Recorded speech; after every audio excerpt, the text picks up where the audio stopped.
अच्छा, तो वो एग्जाम्पल तो बहरहाल काफी इजी थी, समझ में आ गई थी, लेकिन अभी हमारे पास एक चैलेंज है। चैलेंज ये है कि मैं स्क्रीन शेयर करता हूँ, जस्ट 1 मिनट।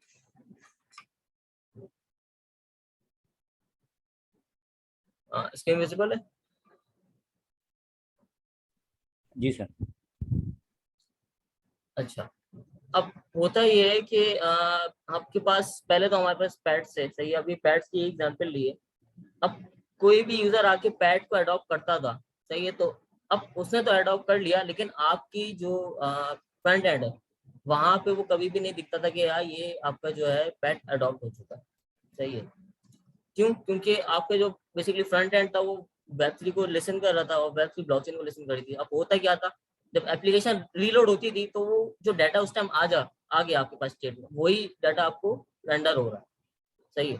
लेकिन अब हमें क्या है, हमारे पास प्रॉब्लम ये कि अब ये वेबसाइट अगर 100 यूजर्स के पास खुली हुई है, सही है, और भले वो फ्रंट एंड से नहीं कर रहे, वो जाके आपके कॉन्ट्रैक्ट लोड करते हैं रिमिक्स पे, या वो जाते हैं इथरस्केम पे और वहां से ट्रांजेक्शन करते हैं, और आपका फ्रंट एंड या आपका जो क्लाइंट है उसको कैसे पता चलेगा कि यार ये डाटा अपडेट हुआ है? क्लाइंट से मतलब कि आपका फ्रंट एंड क्लाइंट, सही है, या उसको सर्वर पे लिसन कर रहे हो, सही है, तो वो कैसे पता चलेगा कि यार ये अभी ब्लॉकचेन में ट्रांजेक्शन हुई है?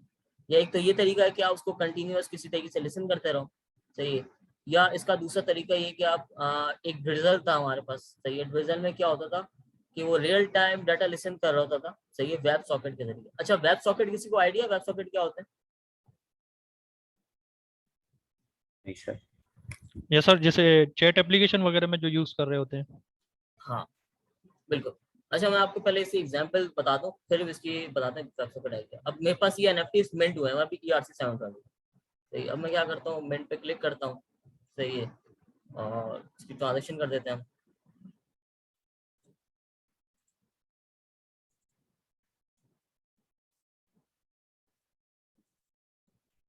हम अच्छा, अब जब मैं ट्रांजेक्शन करूंगा तो अब एक और एनएफटी मिंट होगा, सही है, एनएफटी मिंट होगा। अब मैंने फ्रंट एंड से अपनी ही वेबसाइट पे किया है, तो मुझे यहाँ पे रेंडर हो जाएगा कि हाँ यार एक और एनएफटी मिंट हुआ है, सही है। अब ये ट्रांजेक्शन सक्सेस होती है, मेरे पास आ गया कि यार ये आपका एनएफटी आ गया, सही है। अब लेकिन यहाँ पे मसला ये है कि अगर कोई यूजर यही वेबसाइट अपने पास ओपन करो, क्या वहां से जो ट्रांजेक्शन होगी, क्या वो मेरे पास एनएफटी रियल टाइम आएगा, नहीं आएगा?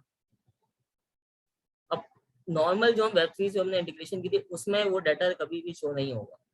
क्यों? क्योंकि वो आपने जब एप्लीकेशन लोड की तो वो जो इंस्टेंस थी लास्ट ब्लॉकचेन की वो आपके पास आ गई। अब उसके बाद जो भी कोई एक्शन परफॉर्म हो रहा है वो आपको नहीं पता, अनटिल अनलेस आप दोबारा उसको फैच ना करो उस फंक्शन। ऐसे ही है। जी बिल्कुल। हम्म। अच्छा, अब यहाँ पे क्या, आप हमारे पास अगर मैं इसको रिमिक्स से यही ट्रांजेक्शन करता हूँ, सही है, अब मेरे पास इसका एक कॉन्ट्रैक्ट ऑलरेडी बना हुआ है, सही है। अब यहाँ से अगर मैं ट्रांजेक्शन करता हूँ, मिंट करता हूँ, क्या ये मेरे पास यूआई पे रेंडर होगा? अभी ये रेंडर होगा। वजह क्या है? क्योंकि ये अभी वेब सॉकेट पे आपकी जो है वेब3 चल रही है। अब मैं ट्रांजेक्शन कर रहा हूँ यहाँ से, एक सेकेंड।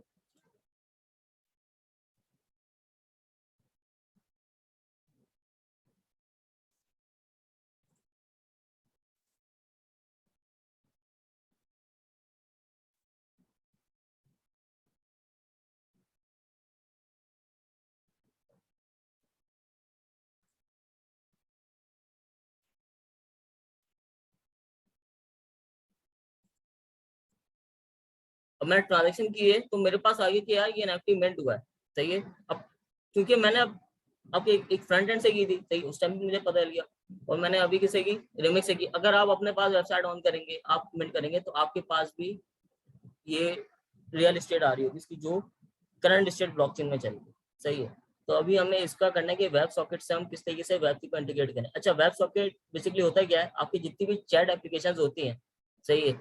अब चैट एप्लीकेशन में आपका रियल टाइम डाटा चल रहा होता है कि आपको किसी ने मैसेज किया है तो आपके पास नोटिफिकेशन आ जाएगा या आपके पास विजिबल होगा, आया इसका मैसेज आया, सही है। तो वो वेब सॉकेट से होता है, वो होता है क्या है, आपका सब्सक्रिप्शन ऑन हो जाती है, सही, जो कि कंटिन्यूअस आपके डाटाबेस को लिसन कर रही होती है। अब मैं वेब 2.0 की एग्जांपल दे रहा हूँ, वो कंटिन्यूअस आपके डाटाबेस को लिसन कर रही होती है कि जब भी वहां पे एंट्री होगी, सही है, तो क्या होगा, वो उसको लिसन करके आपके पास एंटर कर देगा, एक कंटिन्यूअस आपकी एक सब्सक्रिप्शन ऑन है। अब यहाँ पे ब्लॉकचेन में हमारे पास थोड़ा सा मसला क्या है, यहाँ ये एक डिस्ट्रीब्यूटेड नेटवर्क है, सही है। अब यहाँ पे हमारे पास कोई डाटाबेस तो है नहीं, हम किसको लिसन करें? तो इसके लिए आपके पास इन्फ्यूरा और जो दूसरे इसके प्रोवाइडर्स हैं, सही है, मोरालीज भी इसका वेब सर्विस प्रोवाइड करता है, सही है।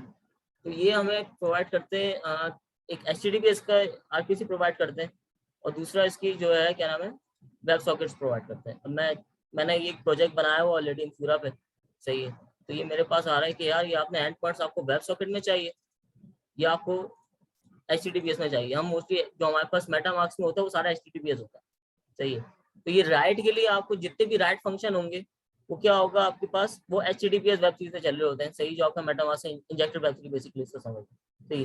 जबकि रीड फंक्शंस जो हैं, सही, आपको इवेंट लिसन करना है या आपने फंक्शन रीड करना है, वो सारा आपका वेब सॉकेट से पॉसिबल है। अब मैंने यहाँ पे रिंकी वी का सेलेक्ट करूँगा तो मेरे पास रिंकी वी का ये आ रहा है वेब सॉकेट, सही है।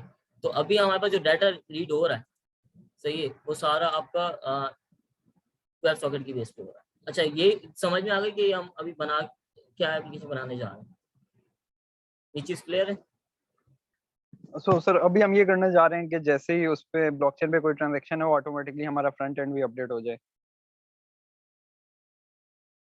बिल्कुल। कैसा ही है? हम ब्लॉकचेन से मतलब ये कि हमारे स्मार्ट कॉन्ट्रैक्ट में कोई ट्रांजैक्शन होती है, हमारे स्मार्ट जी कॉन्ट्रैक्ट पे कोई ट्रांजैक्शन करता है, सही है, तो वो हमें पता चल जाएगी कि यार फॉर एग्जांपल इसने ट्रांसफर किया है, सही। अब इवेंट बेसिकली लिसन कर रहा होगा, सही है। अब मिंट करते हैं तो कौन सा इवेंट फायर होता है, कोई बताएगा?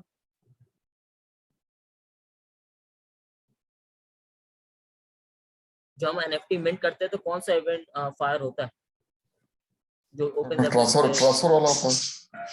हाँ, ट्रांसफर होता है, बिल्कुल सही है। तो हम बेसिकली इवेंट को लिसन कर रहे हैं यहाँ पे, ट्रांसफर इवेंट को, सही है, कि जब भी वो उसकी फायर होगा, सही है, तो क्या करेगा वो, जाके जो आपके फ्रंट एंड की स्टेट है उसको मॉडिफाई करेगा, उसको बोलेगा कि यार इसको दोबारा फैच करो जो आपका फंक्शन है, सही है। तो हमारे पास जब ये रियल स्टेट हमारे पास आ रही है कि यार ये रियल टाइम डाटा में शो हो रहा है, सही है। अच्छा, इसके हम स्टार्ट करते हैं इसको बनाना। सो जरा HTTP वाला और वेब सॉकेट वाला दोबारा एक बार सकते हैं। अच्छा, HTTPS क्या है आपके पास? बेसिकली रेस्ट API है, तो ये मैं इसको एक ऐसे ही बता रहा हूँ कि यार ये आपका जो है HTTPS प्रोटोकॉल फॉलो कर रहा है, तो जिसमें जब भी आप हिट करते हैं उस API को, API समझ लें उस URL को, तो आपको लास्ट स्टेट मिल जाती है, सही है। अब आप फॉर एग्जाम्पल आपके पास एक वेबसाइट थी, आपने क्लाइंट को एक वेबसाइट डिप्लॉय करके दी, सही। अब क्लाइंट बोलता है यार इसमें ना ये इमेज गलत लगी हुई है, सही है, एक काम करो तुम इसको इमेज को अपडेट कर दो, सही है। अब आपने अपने पास इमेज अपडेट करके दोबारा डिप्लॉय कर दी, लेकिन क्लाइंट बोलता है यार मेरे पास तो इमेज अभी तक वही आ रही है, तो आप बोलते हो यार क्लाइंट को यार दोबारा रिफ्रेश करो, सही है, तो इमेज अपडेट हो जाएगी, ऐसे ही है, सही है। तो होता क्या है, वो दोबारा जब आपका URL हिट होता है तो वो लास्ट स्टेट वापसी रेंडर कर देता है, वो लास्ट स्टेट कोई भी हो सकता है, कोई भी डाटा हो सकता है, सही है। तो वो हमारे पास शो हो जाती है। वेब सॉकेट में क्या होता है, वेब सॉकेट आपको कंटिन्यूअस लिसन कर रहा होता है आपके डेटाबेस को, या आपका जो भी सिस्टम है उसको कंटिन्यूअस लिसन कर रहा होगा, तो वहां पे जो भी चेंज परफॉर्म होगा तो आपके पास रियल टाइम आ जाएगा कि यार ये चेंज हुआ, सही है। एप्लीकेशन में दोनों यूज किया जा सकते हैं। दोनों यूज किया जा सकते हैं, दोनों एक साथ यूज किया जा सकते हैं, इसमें कोई मसला नहीं है, पर आपने इंस्टेंस उसकी अलग क्रिएट करनी पड़ेगी, सही है, तो वो हो जाएंगे। अच्छा, लास्ट हमने जो पेट शॉप का प्रोजेक्ट क्रिएट किया था उसमें मैंने आपको असाइनमेंट दिया था कि ERC 721 हमें इंटीग्रेट करना है बेसिकली, तो अभी उसमें किसी ने किया था? मैंने थोड़ा सा काम सर किया। एग्जाम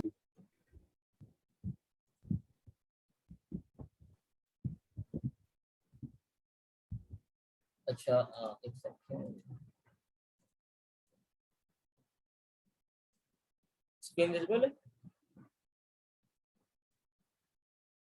जी सर। विजिबल है। अच्छा अच्छा, ये कॉन्ट्रैक्ट समझ में आ रहा है या मैं इसको दोबारा बना के आपको बताऊं? ERC 721 का कॉन्ट्रैक्ट है ये, सही है।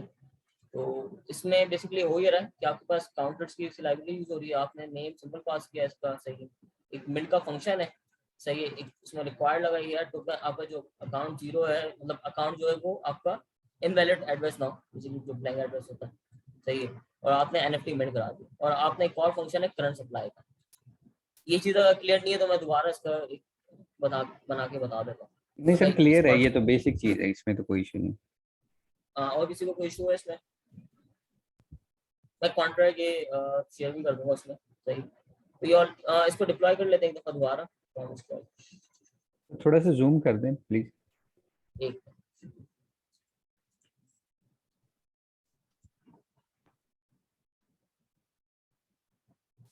सर। जी बोले। हाँ सर, ये आपने कॉन्ट्रैक्ट के अंदर ऊपर नेम वगैरह ये अलग से वेरिएबल बनाए। तो सर ये कहीं इसके जो कॉन्ट्रैक्ट की कॉस्ट होगी उसके ऊपर सर इफेक्ट नहीं कर रहे होंगे, अलग से जो वेरिएबल बनाना होगा ऊपर और ऊपर सर ये। नहीं जरूरी नहीं है, नहीं इसको कोई डिप्लॉयमेंट के वक्त कोई फर्क नहीं पड़ेगा बेसिकली। अगर आप उसको डायरेक्ट लिस्टिंग में पास करोगे तब भी वो कोई इसमें नहीं है। आप कंस्ट्रक्टर में उसको डायरेक्टली पास कर लो तब भी कोई मसला नहीं है।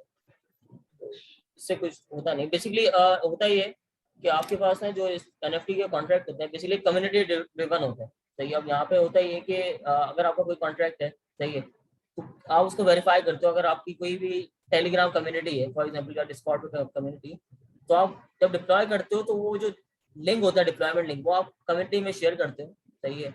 और उसको जाके जो कम्युनिटी के कुछ आपके एक समझ लें कि यार जो ऑलरेडी ब्लॉकचेन में इन्वॉल्व है वो उसको कॉन्ट्रैक्ट को जरूर देखते हैं एक दफा कि यार मैक्सिमम सप्लाई कितनी लिखी हुई है। क्योंकि आपने एक तो बता दिया अपनी वेबसाइट पे यार मैक्सिमम सप्लाई फॉर एग्जाम्पल इस कॉन्ट्रैक्ट में आपने 10,000 एनएफटीज में हो सकते हैं, सही है। लेकिन वो जाके देखते हैं क्या ये 10,000 स्मार्ट कॉन्ट्रैक्ट में लिखा हुआ है, क्या ये नेम इसका मौजूद है, हाँ ये वही नेम है, सही है, मैक्सिमम सप्लाई लिखी है, सही है।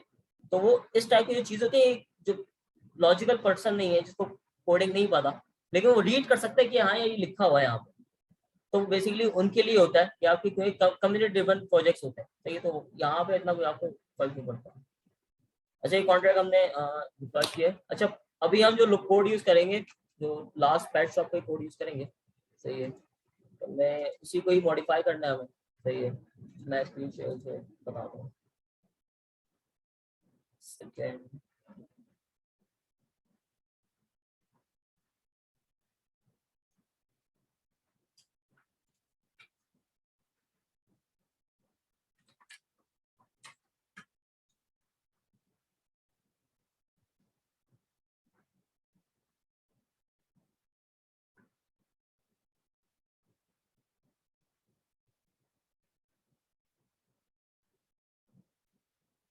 स्क्रीन विजिबल है? जी सर।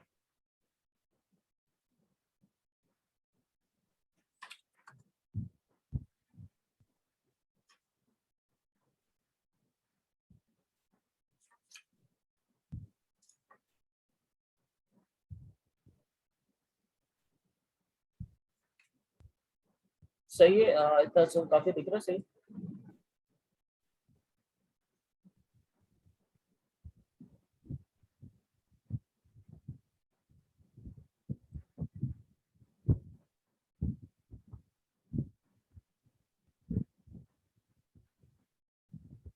ये लास्ट हमने जो पैट शॉप बनाई थी, सही है।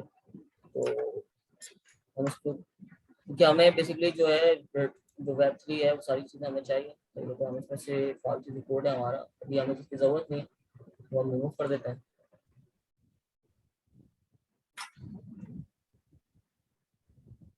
हमें इसकी अडॉप्टर्स की ज़रूरत नहीं है।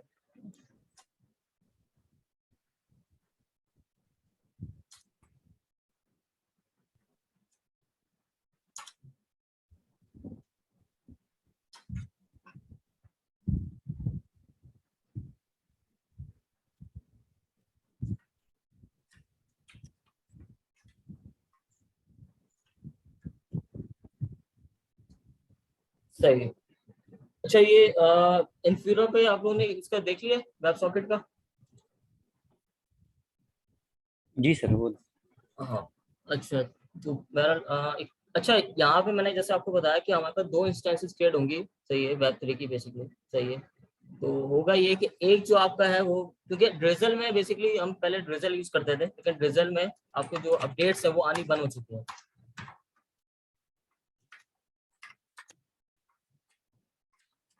ड्रिजल भी बिल्कुल इसी आर्किटेक्चर पे वर्क करता था, सही है। तो वेब सॉकेट के जरिए वो रियल टाइम लिसन करता था लेकिन इसकी तकरीबन 2 साल हो चुके हैं तो इसकी कोई अपडेट्स नहीं आ रही है, सही है।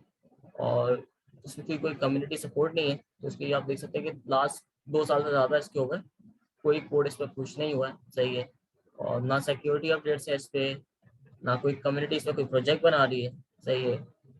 लेकिन जो इनका आर्किटेक्चर है वही हम सेम आर्किटेक्चर यूज करेंगे, सही है। तो वो बेसिकली मैं आपको एक गाइड कर दूंगा कि हम रियल टाइम लिसनिंग कैसे कर सकते हैं। तो आप पे अब डिपेंड करता है कि आप उसको किस तरीके से आगे कंटिन्यू करेंगे, सही है। लेकिन जो बेस सर इसकी जो वो कोड लॉजिक थी वो हमें अभी पता चली कि कोड लॉजिक इसकी थी क्या इस पैकेज की। सर वो जो हमारा नेक्स्ट एग्जाम है उसमें लिखा हुआ है कि ड्रिजल पे होगा, तो वो चेंज होंगी फिर चीजें? कासिम भाई आप करेक्ट। जहाँ तक मेरा ख्याल है वो चेंज होंगी। वजह ये कि डिजल हमने हटा दिया, लेकिन वो एग्जाम कासिम भाई से भी डिस्कस कर लेंगे। तो हमने जी जी। इसलिए हटा दिया था डिजल को कि कोई अपडेट सीधी लास्ट जो बैच था हमने वहां तक तो पढ़ाया, लेकिन बेसिकली मसला ये आ रहा है कि उसमें कोई अपडेट्स आई ही नहीं रही पैकेज की। और अगर मैं सही बात करूँ तो आपको गिटहब पे भी कोई इसकी रिपोजिटरीज नहीं मिलेगी, सही है। और उसमें कोई इतना यूजर फ्रेंडली मतलब कोड नहीं है कि आपको बहुत ज्यादा उसमें कोडिंग करनी पड़ती है एक तो। और आप उसको अपने हिसाब से मॉडिफाई भी नहीं कर सकते। अगर आप कुछ में चेंजेस करते हो तो एरर आने शुरू होते हैं, क्योंकि वो बेसिकली कंटिन्यू रखते हैं। तो अब तक काफी बेहतर हो चुका होता है, क्योंकि 2 साल बहुत ज्यादा टाइम पीरियड होता है, सही है। तो ये इसका एक डाउनफॉल है हमारे पास। लेकिन जो मेन कोड लॉजिक है वो जो वेब सॉकेट्स को जिस तरीके से यूज कर रहे हैं, सही है, तो हम भी वैसे ही यूज करेंगे। जी सर ठीक। अच्छा, लास्ट उसमें क्या है, हमें यहाँ तक समझ में आ गया था कि यार वेब 3 हमने गिवन प्रोवाइडर से लोड कर ली थी, सही है। लेकिन क्योंकि अब हम वेब सॉकेट यूज कर रहे हैं, सही, अब हमें पता है कि यार वेब सॉकेट से ना हम राइट फंक्शंस नहीं कर सकते। वजह क्या है, एक तो हम वेब 3 की इंस्टेंस गिवन प्रोवाइडर से लोड कर ले रहे हैं। अब गिवन प्रोवाइडर से लोड नहीं कर रहे तो हमारे पास अकाउंट का एक्सेस नहीं है, हम कोई ट्रांजेक्शन साइन नहीं कर सकते। अगर हमें ट्रांजेक्शन साइन करनी है तो हमें Node.js वाला मेथड चलाना पड़ेगा, प्राइवेट की प्रोवाइड करने के लिए, सही है। और वो फिर एक मतलब बैक एंड वर्क पे वो सही है, लेकिन फ्रंट एंड पे वो करना ही नहीं, वरना फिर आपके जो मेटामास्क के उसका फायदा नहीं। तो ये तो हमें इसी के साथ एक बनाना है कि यार हम इसको रियल टाइम लिसन कर सकते हैं। अच्छा, एक 5 टाइम्स इसकी बना लेते हैं 3 सॉकेट की।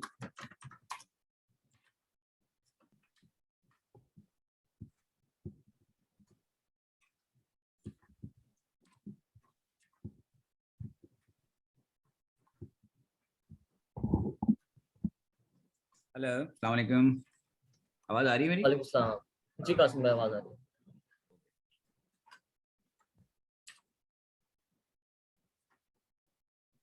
अच्छा, अभी हम जो लेसन करवा रहे हैं वो किस तरह से लेसन करवा रहे हैं? कासिम भाई सॉकेट के थ्रू? वो सॉकेट के थ्रू ही करवा रहे हैं? बिल्कुल। ओके चलो।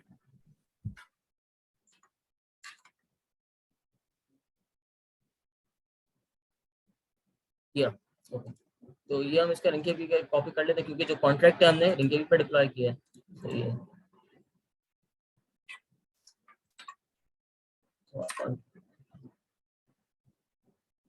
अच्छा कॉन्ट्रैक्ट जो हमने डिप्लॉय किया उसकी एपीआई और हमें इसका एड्रेस चाहिए। सर ये कॉन्ट्रैक्ट आपने बाद में डिप्लॉय किया था, प्रोजेक्ट पहले का बना हुआ है, इससे कोई फर्क नहीं पड़ेगा? मतलब प्रोजेक्ट पहले का बना है, कॉन्ट्रैक्ट बाद में डिप्लॉय किया। कॉन्ट्रैक्ट तो आपने अभी डिप्लॉय किया ना रिसेंटली?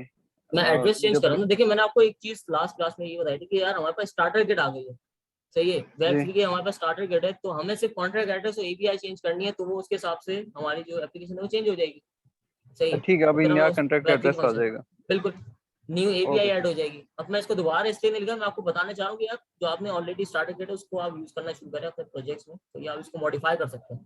तो अभी आप मार्केट प्लेस सही। बनाएंगे, अभी कंटिन्यू हो रही है, सही है। तो उसमें आपने बेसिकली होगा ये कि वो मॉड्यूल्स वाइज लेके चलने का सिंबल, सही है। तो मॉड्यूल वाइज का मतलब यही है कि आप उसको अगर किसी क्लाइंट की रिक्वायरमेंट आती है कि यार मुझे सिर्फ ट्रेडिंग चाहिए मार्केट प्लेस में, तो आपके पास मॉड्यूल्स हो, आप मॉड्यूल्स को अटैच कर सको। आपकी मार्केट प्लेस ऐसी नहीं हो कि सब मॉड्यूल एक दूसरे पे इतने आप समझे डिपेंडेंट हुए हैं कि आप उसको अलग ही नहीं कर सकते, सही है। तो आपको हमेशा जब भी कोई कोड हो वो ऐसा हो कि यार आपने कोई प्रोजेक्ट बनाना है तो आपका 50-60% ऑलरेडी बना हुआ, सही है, स्टार्टर किट, और बाकी आपने जो लॉजिक भी लिखनी है वो भी आपके पहले से क्लियर हो कि यार मैंने करना है क्या, सही है। जी ठीक हो गया सर। अच्छा, ये हमारे पास इसकी एपीआई है।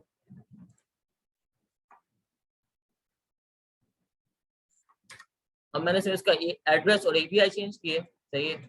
और क्योंकि मेरे पास कॉन्ट्रैक्ट ऑलरेडी लोड हो रहा है तो मुझे उसकी कोई भी कोडिंग नहीं करनी पड़ रही, सही है। तो मेरे पास बस ये एक बेनिफिट है। और क्लास में मैं चाहता करवा दूं, लेकिन एक आपको बताना चाहूँ कि इसको आपने यूज करना है इस तरीके से आपकी स्टार्टर किट्स आपके पास होनी चाहिए अपनी, सही है, वो भले फ्रंट एंड हो, बैक एंड हो, या आपका स्मार्ट कॉन्ट्रैक्ट क्यों ना हो, सही है, क्योंकि मेन जो चीज होनी चाहिए वो आपको लॉजिक पे फोकस करना है, इस पे नहीं करना है कि आपका जो कॉमन कोड है वही आप लिखते हैं, सही। अगर आपके पास कोई मॉड्यूल बन गया जो टेस्ट हो चुका है सही तरीके से, उसमें कोई बग्स नहीं है, तो उसका फायदा है कि आप उसको रीयूज करो।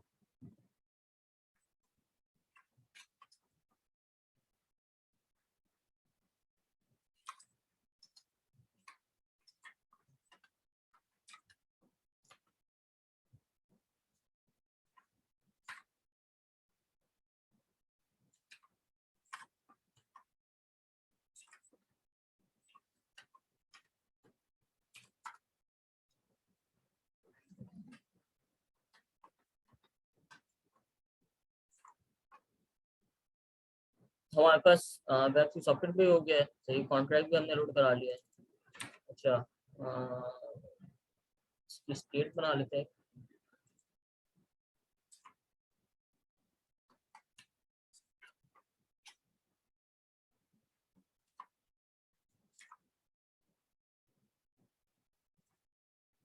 ये हमारे पास रेडिसन ऑलरेडी मौजूद है, तो हम क्या करते हैं इसको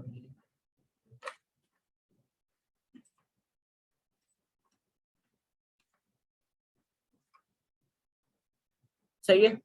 यहाँ तक क्लियर है कि हमारे पास कॉन्ट्रैक्ट हो गया, तो ये वेब सी आ गया हमारे पास, तो ये सॉफ्टवेयर की, तो ये अभी हमारे पास पूरा एक कोड बन गया इसका, और हमने बेसिकली रिटर्न भी करा, रिटर्न भी किया।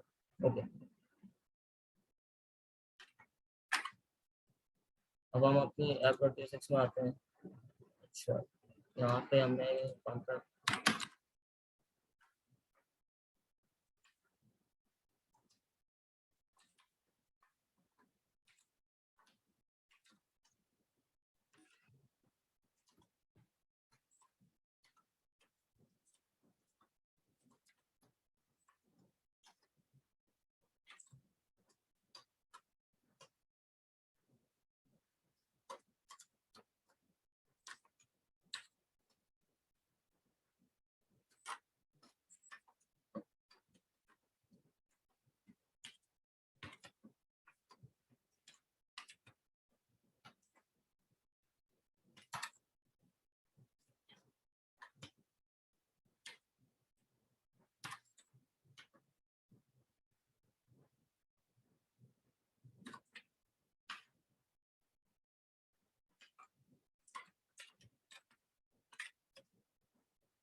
सही। अब हमारे पास, अब हम इसको कॉन्सोल करके देखते हैं कि कॉन्ट्रैक्ट लोड हो गया हमारे पास, कॉन्ट्रैक्ट हमारे पास आ रहा है, सॉकेट कॉन्ट्रैक्ट, फुल इंस्टेंस इसकी आ रही है।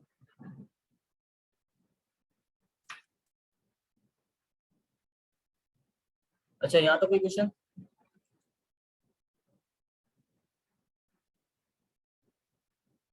नहीं? अच्छा, हमारे पास दो फंक्शंस हैं स्मार्ट कॉन्ट्रैक्ट में, तो ये जो कि हमें अभी काम करना है, एक है मिंट, एक है करंट सप्लाई। मिंट से बेसिकली आप एनएफटी मिंट कर रहे हैं, तो ये करंट सप्लाई से आपको पता चल रहा है कि यार अभी कितने एनएफटी मिंट हो चुके हैं, सही है।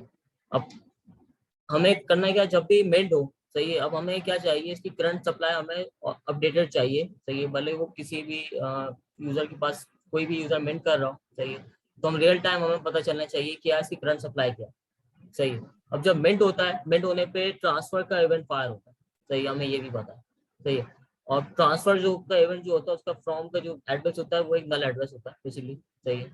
तो अब भी हमें उसकी जरूरत नहीं, लेकिन हमें सिर्फ ये देखना है कि जब भी मिंट हो तो हमें उसका बस ट्रांसफर का इवेंट लिसन करना है, सही है। जब ट्रांसफर का इवेंट लिसन होगा, सही है, तो हमें पता चल गया कि यार जब अपडेट हुआ है, सही, कोई भी अपडेट होगी ब्लॉकचेन में स्टेट, तो ट्रांसफर का इवेंट फायर हुआ, तो हम उसकी बेस पे क्या करेंगे, करंट सप्लाई को दोबारा कॉल करेंगे, सही है, और हमें अपडेटेड वैल्यू मिल जाएगी, सही है।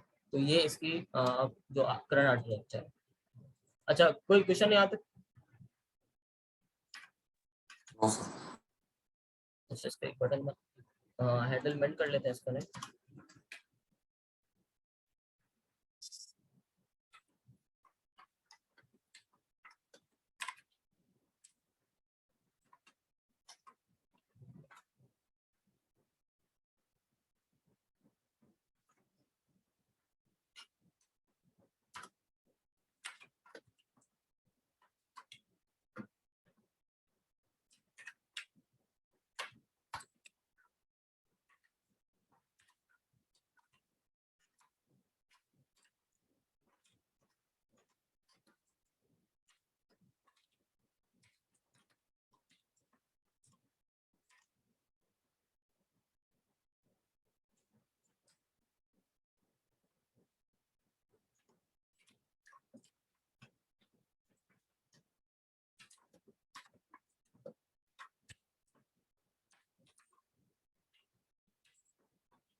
सिंपल वही फॉर्मेट है। तो ये हमने कॉन्ट्रैक्ट को कॉल किया, कॉन्ट्रैक्ट करने के बाद उसके मेथड्स में गए, मेथड्स में आने के हमने बोला यार मिंट का इसका मेथड कॉल करो।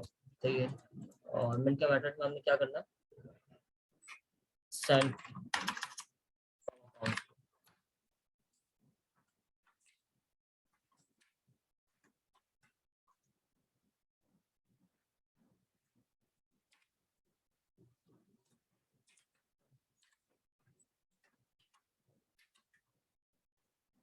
सही है। हम इसको एक दफा चला के देख लेते हैं। सही है।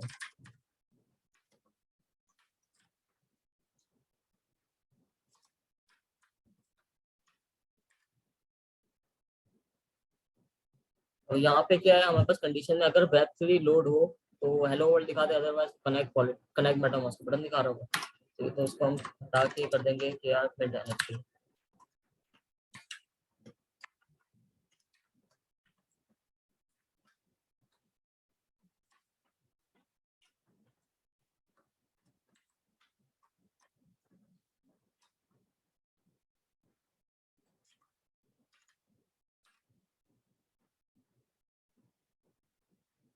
सही है। अभी हमारे पास मिनट भी हो रहा है, तो एक ट्रांजेक्शन कर लेते हैं इससे एक दफा।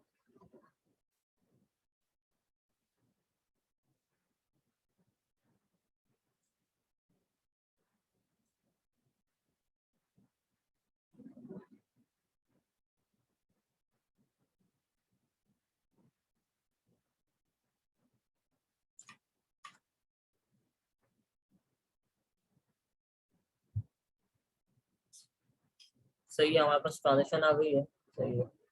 अच्छा, अब नेक्स्ट स्टेप हमें क्या करना है, नेक्स्ट स्टेप हमारा है कि हमारे पास जो एनएफटी मिंट हो चुके हैं वो हमें रेंडर करना है। सही है। लास्ट टाइम पेट शॉप्स में हमने डाटा रेंडर किया था।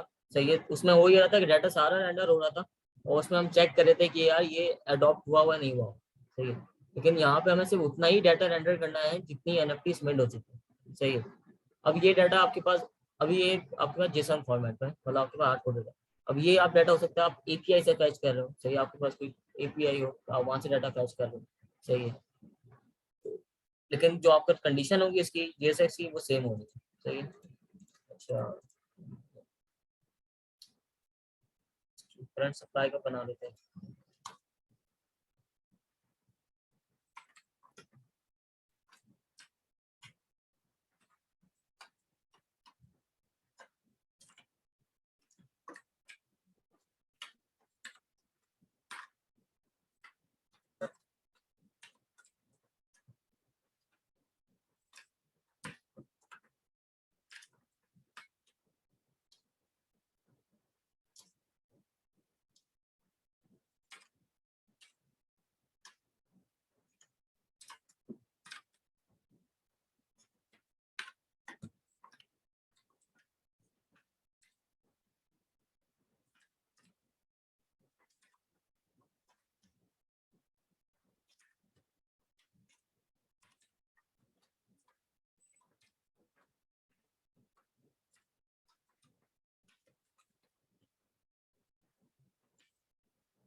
सही है। हमारे पास करंट सप्लाई का मेथड आ गया। सही है। हमने इसको यूजर फैग में कॉल कर लेते हैं क्योंकि जब भी ये लोड हो तो हमारे पास आ जाए कि यार कितनी करंट सप्लाई है।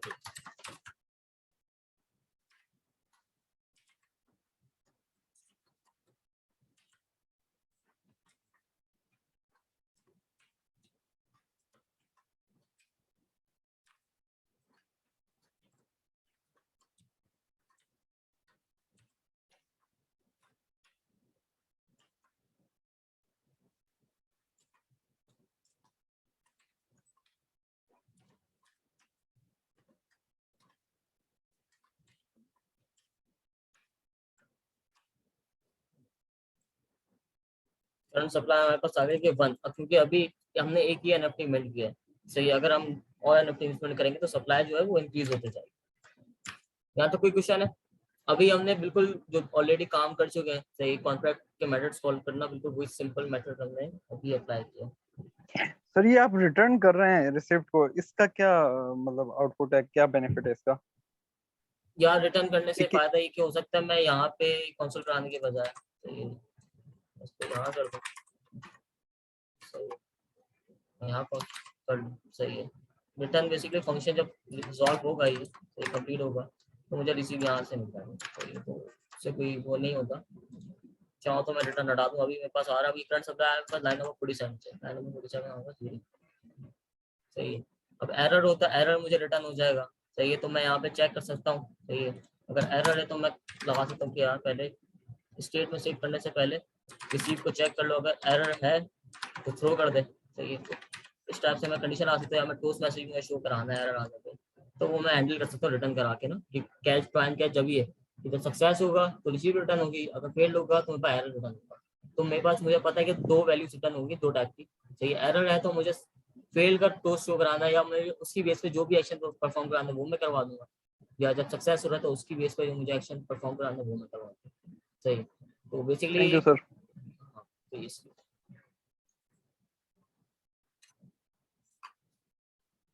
अच्छा, यहाँ तक कोई क्वेश्चन और?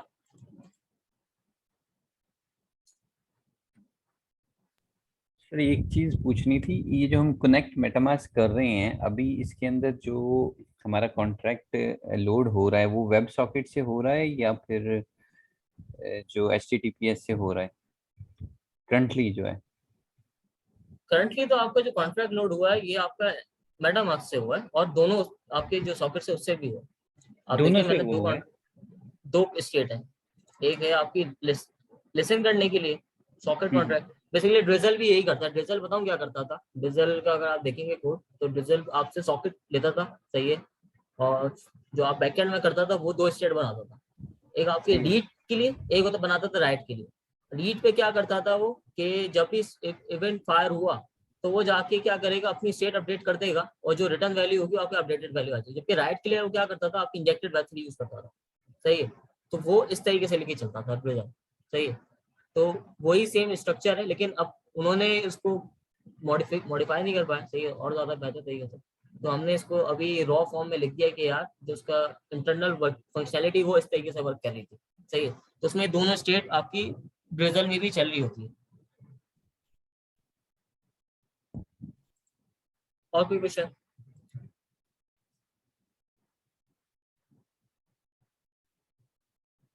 सर एक क्वेश्चन है लाइन नंबर 35 के ऊपर,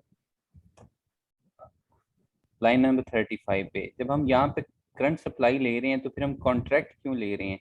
अगर हमने इसको रीड करना है वेब सॉकेट से तो फिर हमें वेब सॉकेट वाला कॉन्ट्रैक्ट लेना चाहिए ना? मैं वही उसकी एग्जांपल अब देनी थी, क्योंकि अभी तो आपको ट्रेडिशनल हाँ, उसमें बता दिया ओके जो हम ओके। ऑलरेडी कर चुके हैं, सही। इसके बाद जी नेक्स्ट ठीक स्टेप है है। इसका सॉकेट का। जी सर ठीक। अच्छा, अब हमें क्या करना है कि अब सबसे पहला नेक्स्ट स्टेप हमारा है कि हमें इवेंट लिसन करना, सही है। अच्छा, इवेंट्स किसी को याद है कि वेब में किस तरह से लिसन होते हैं? किसी को आइडिया है? लास्ट टाइम किसी ने किया हो, क्योंकि नोट जेएस हमने करके बताया था जब नोट जेएस में वेब हमने की थी, और शायद ये पार्ट 3 में बताया था। हाँ,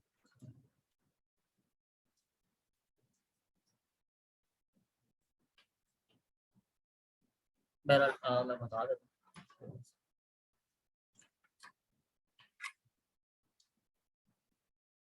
अच्छा, इसको पहले लिख लेते हैं यहाँ पे।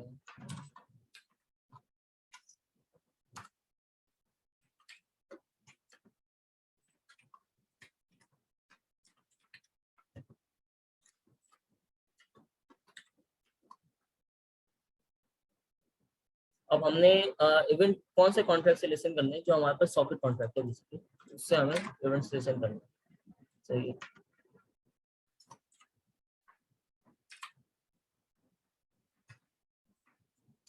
हमने बताया कि कॉन्ट्रैक्ट में जाए, कॉन्ट्रैक्ट में जाने के बाद इवेंट्स में जाए। जैसे अगर हम क्या करते हैं, कॉन्ट्रैक्ट डॉट मेथड्स करते हैं, हमें क्योंकि मेथड पे ट्रांजेक्शन करनी होती है, सही है। लेकिन अभी हम इवेंट्स कॉल करते हैं, कॉन्ट्रैक्ट डॉट इवेंट्स हो जाएगा। अब हम इवेंट का नाम बता रहे हैं, सही, जैसे मेथड का नेम बता देते हैं, वैसे अब हम कॉन्ट्रैक्ट का नहीं, इसका इवेंट का नहीं बता रहे।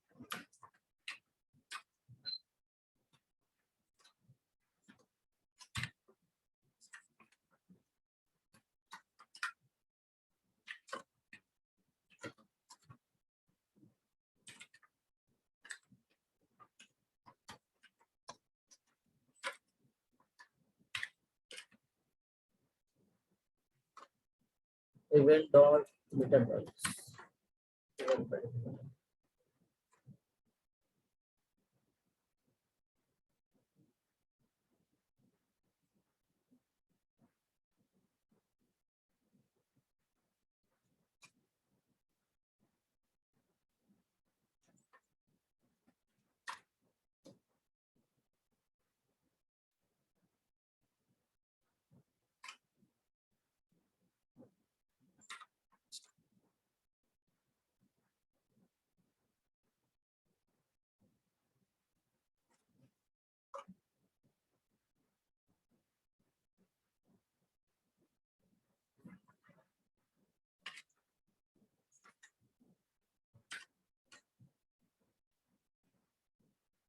अच्छा, इसको अब टेस्ट कर लेते हैं एक दफा ना, कि अभी तो हम डायरेक्टली इनसे करके देख लेते हैं।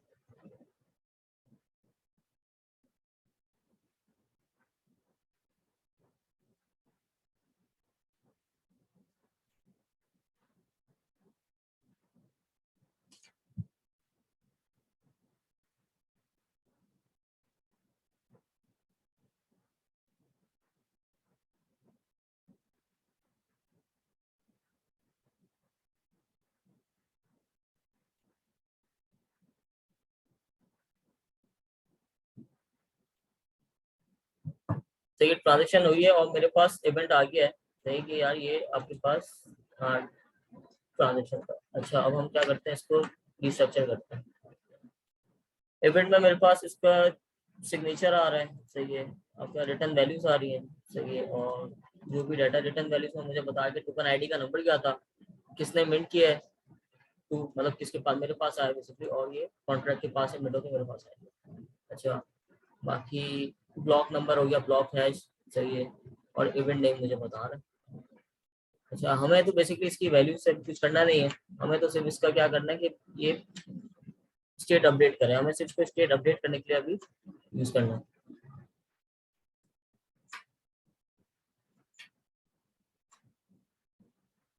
सही है, ये चीज यहाँ पे क्लियर हो गई है।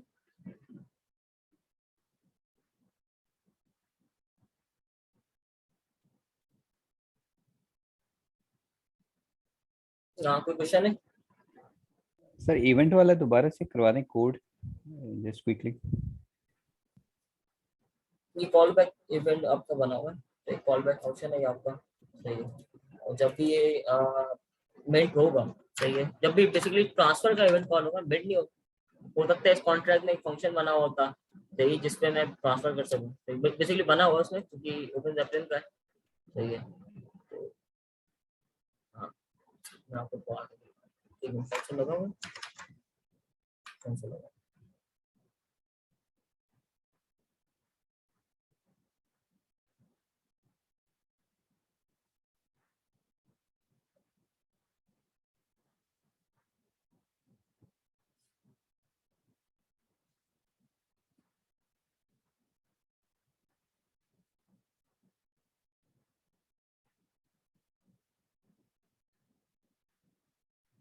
सही है, तो ये मेरे पास इवेंट आ रहा है, सही है। जी सर। अच्छा, कासिम भाई, ये जरा बताएगा, क्वेश्चन था एक ड्रिजल का ना, कि तो ये ड्रिजल का क्विज जो है वो अपडेट होगा, तो ये क्या करना है कासिम इसको? जी, ड्रिजल का क्विज अपडेट होगा, तो हम ड्रिजल को आउटडेट कर रहे हैं। एक्चुअली ड्रिजल बेसिकली वैसे ही आउटडेट हो चुका है, बहुत सारी चीजें यस, मिसिंग है। मैंने अब तो डिपेंडेंसी भी, आप अगर जाएंगे तो डिपेंडेंसी नहीं मिलेंगी आपको। Your battery, please charge. Okay. अच्छा, अब हम इसकी हमें यूज स्टेट बनानी, एक यूज स्टेट हमने किसकी बनानी, एक बनानी है हमें कि कितनी सप्लाई है, वो हमारे पास यूज स्टेट में आ जाए, और दूसरी हमें पता चल सके कि यार ये जो इवेंट है, सही, जब भी इवेंट, अब हमारे पास यहाँ पे कंसोल में इवेंट आ रहा है, ठीक है, जब भी इवेंट फायर हो तो हमारी जो यूज स्टेट है वो अपडेट हो, सही है। तो हम सर- एक काम करते हैं। सर ये जैसे कॉन्ट्रैक्ट आपने अभी लिखा हुआ है और उसका बना रहे हैं, तो सर यहाँ पे दोनों सेंड और जो रिक्वेस्ट यानी रीड की है वो दोनों तो हम कॉन्ट्रैक्ट से ही कर रहे हैं, जबकि वेब सॉकेट हम सिर्फ इवेंट्स को कॉल करने के लिए यूज कर रहे होंगे। इवेंट्स प्लस आपके अगर रीड फंक्शन है उसके लिए, लेकिन बेसिकली वो जो आर्किटेक्चर है वो आपका इवेंट्स के लिए ही है। सही, जो वेब सॉकेट एक रियल टाइम इवेंट रीड करने के लिए। सही है। सही। और उसके अलावा उनका कोई वैसे काम नहीं है। सही है, क्योंकि मेन क्या है, वेब सॉकेट करता है क्या, वो कंटिन्यूअस लिसन कर रहा होता है आपके जो नोड है। Now battery. अब इसकी Please बात ये है charge. कि इन्फ्यूरा क्या कर रहा है, इन्फ्यूरा का एक नोड मौजूद है ईवीएम पे। सही है, जितना डाटा ब्लॉकचेन में मौजूद है वो मतलब जितनी भी नोड्स हैं, फुल नोड्स, उनके पास भी वो डाटा जाएगा। सही है, तो इन्फ्यूरा की नोड क्या करती है, इन्फ्यूरा की नोड के पास जब सारा डाटा है तो उन्होंने एक सॉकेट क्रिएट कर दिया है। सही, उस सॉकेट की बेस पे आप उस नोड का रियल टाइम डाटा रीड कर सकते हो। सही है, ठीक। जिस और तरीके से सर हमारा वेब 2.0 का सॉकेट था। सही, तो उसमें आपका ट्रेडिशनल जो डाटाबेस चल होते हैं वो होते हैं, तो यहाँ पे भी डाटा ही है। सही है, लेकिन वो बेसिकली वो एक नोड को रिटर्न कर रहे हैं और नोड जो है वो एक ब्लॉकचेन से कनेक्ट है। सही है, तो उसका जो आर्किटेक्चर है वो इस तरीके से बना। और यही बिहेवियर सर अल्कमी का भी होता है। आपके मोरलीज का यूज कर लें, अल्केमी का आप अपना बना लें, आप अपने पास ईवीएम क्रिएट करें, डाउनलोड करें सारा डाटा, और आप अपने ही जब नोड क्रिएट करेंगे तो आपके पास आ जाएगा कि आपने HTTPS, और आप उसका सॉकेट भी क्रिएट कर लें। सही है, तो आप भी आप एक सर्वर से कनेक्ट करें अपना Now जो battery. लोकल नोड है, Please charge. और आप भी प्रोवाइड कर सकते हैं। सही, तो वो इतना कोई बड़ी चीज नहीं है। ठीक सर, थैंक यू सर। अगर कोई फुल स्टैक डेवलपर हो यहाँ पे तो उसको आइडिया होगा कि वेब सॉकेट बनाना काफी इजी है। सही है, तो बस आपने इस बार चेंज हो जाए कि वो वेब सॉकेट डेटाबेस के बजाय ब्लॉकचेन की जो नोड है उसको लिसन कर।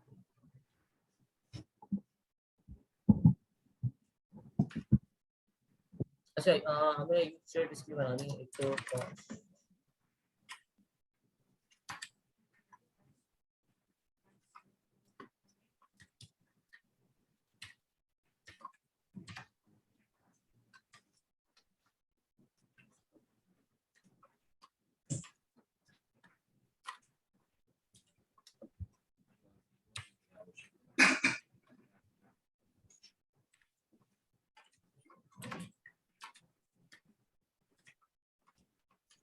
या इसको हम कर लेते हैं कि ट्रांसफर इवेंट करते हैं इसको।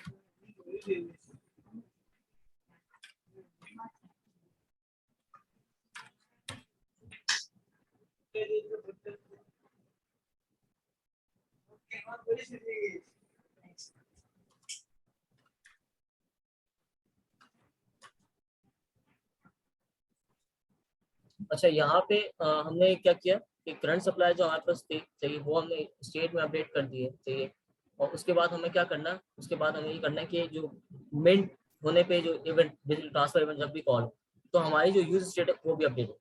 सही, तो क्या करेंगे, क्लास में इवेंट,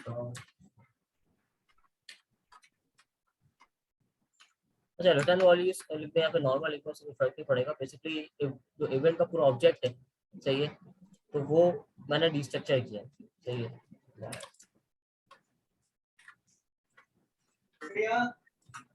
सही है।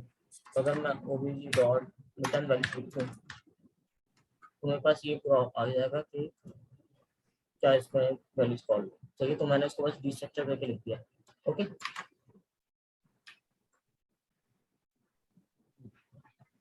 अब करना ये कि हमें पहले जो हमारे पास पैड का डाटा है वो हमें मैप कराना है कि जितने एनएफटी स्पेंड हुए हैं वो हमें पहले मैप हो, तो हमें स्क्रीन पे दिख रहा हो कि यार कितने एनएफटी स्पेंड हो चुका है। तो लास्ट वही उसकी लॉजिक करते हैं।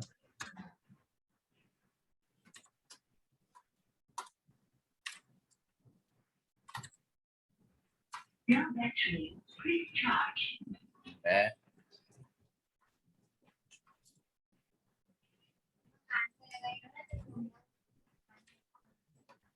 क्या होगा वापस कर।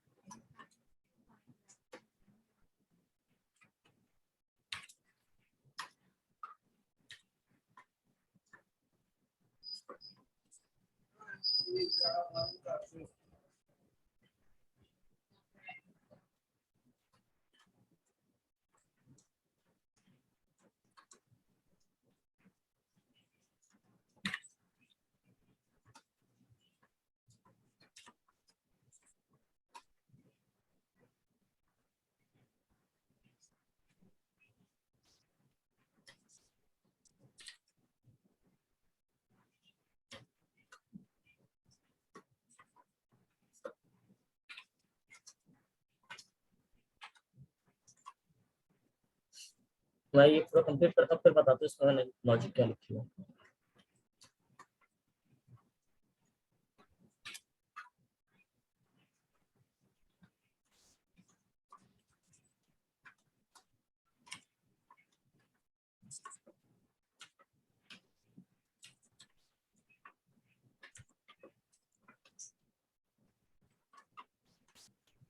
वही सेम क्लासेस यूज करने जो मैं लास्ट टाइम यूज की थी।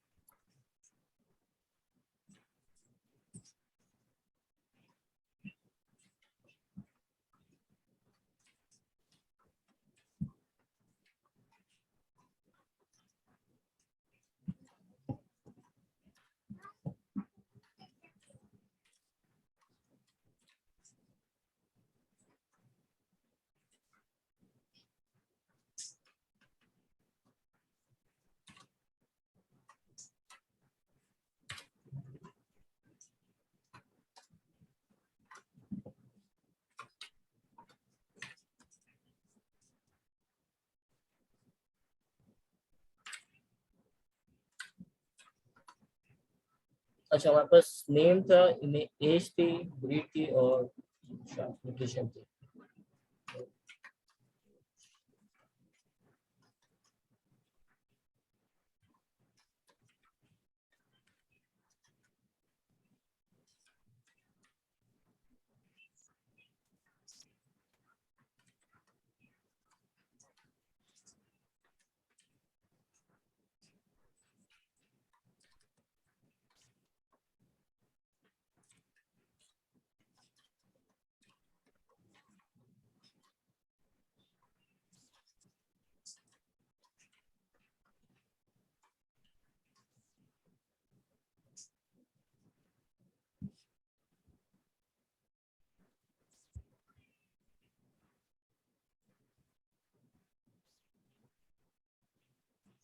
सही है।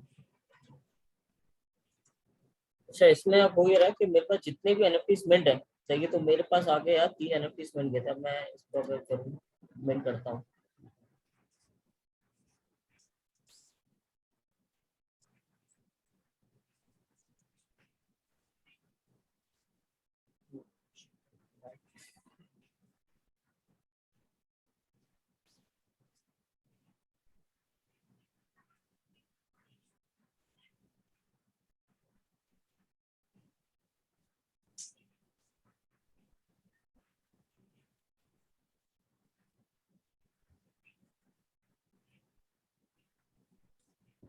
सर यहाँ पे सिर्फ वो वाले मिंटेड आ रहे हैं जो कि इस वॉलेट से मिंट हुए हैं, या ऑल जो भी मिंटेड होंगे वो सब आ जाएंगे? स्मार्ट कॉन्ट्रैक्ट क्या है, क्योंकि हम करंट सप्लाई स्मार्ट कॉन्ट्रैक्ट है। अभी मेरे पास कोई स्टेट अपडेट नहीं हुई, सही है। अगर मैं रिफ्रेश करूंगा तो मेरे पास आ जाएगा कि यार 4 एनएफटीज मिंट हुए, सही है। तो अच्छा इसकी लॉजिक क्या थी इसकी, अगर मैं इसको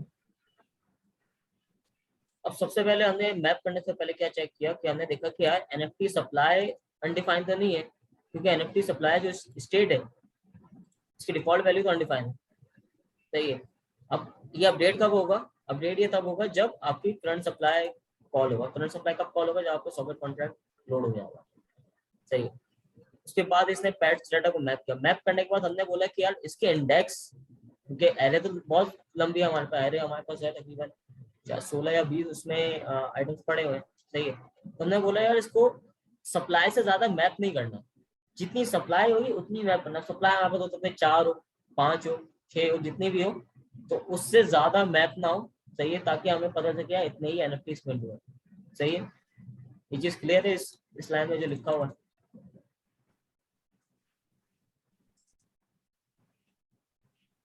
क्लियर हो गई ये चीज जो इसमें लिखी हुई है? तो कोई क्वेश्चन है?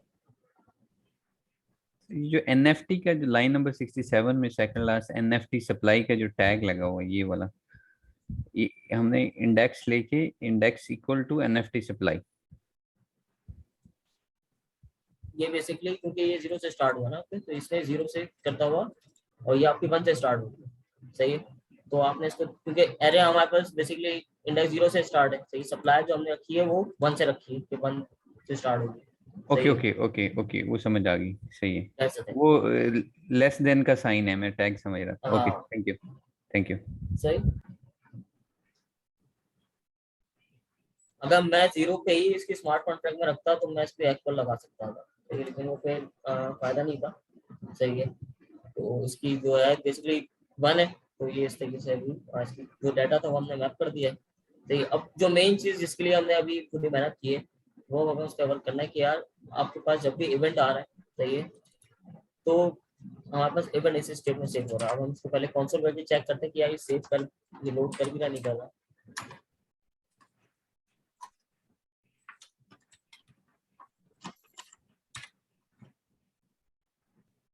हम यहाँ से इसको यूज कर देते हैं और सोर्स की अभी ऐसे ऐसे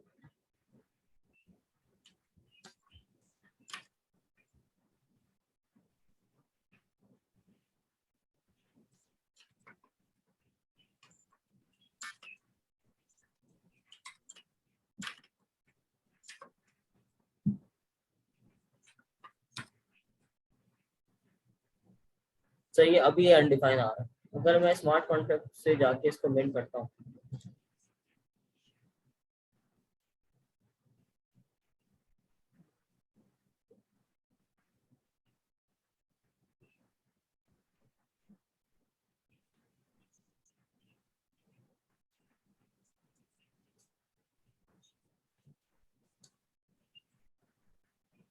तब हम वेट करते हैं ट्रांजेक्शन वापस सक्सेस होने का।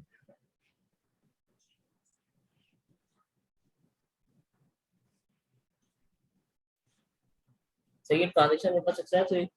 सही है, और ये आपके पास इवेंट आ गया। तो ये अब स्टेट में यूज स्टेट तक में तो हमने सेव करा दिया कि हाँ यार जब भी ट्रांजेक्शन हो रही है तो स्टेट हमारे पास अपडेट होगी। सही है, मतलब ट्रांजेक्शन का मतलब ये कि आपको जब भी इवेंट फायर हो रहा है basically। सही है, अब हमें क्या करना है इस पे? अब करंट सप्लाई वापस कहाँ कॉल हो रहा है? User for. सही है, अब हमें यहाँ पे इसकी जो मेन लॉजिक है वो लिखनी है। सही, अब क्या करना चाहिए कि एक सेकेंड। अच्छा, इसमें हो ही रहा है कि अगर सॉकेट कॉन्ट्रैक्ट, सही है, आपका है, सही है, जब लोड होता है तो ये पूरी जो आपकी स्टेट है वो अपडेट होगी। पहले तो करंट सप्लाई को कॉल करेगा, सही है, वो फिर एनएफटी सप्लाई जो आपकी यूज स्टेट उसमें वैल्यू अपडेट होगी। सही है, लेकिन अब हम बोल रहे हैं यार इसमें क्योंकि आपकी जो स्टेट है ये रही, तो ये सेट इवेंट ये भी अपडेट होगी। अब इसकी बेस पे दोबारा कॉल करें। सही है, अब आपके पास ये है।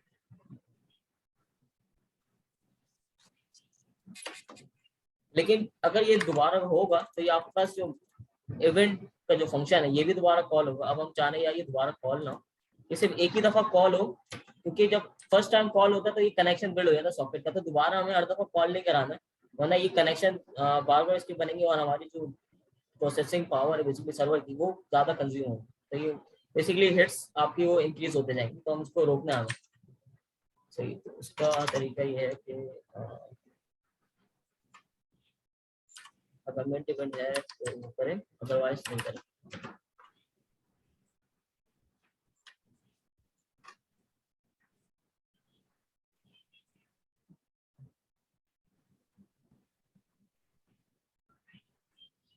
चला के देखते हैं।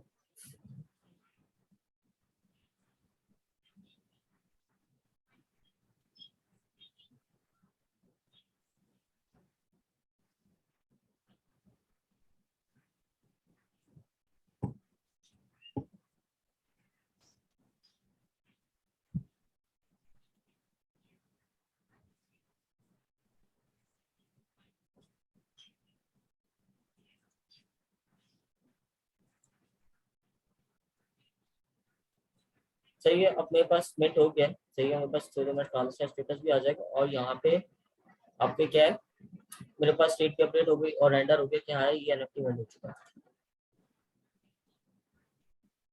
सही है, और ये मेरे पास मेटामास्क में भी आ रहा है कि हाँ स्टेट अपडेट।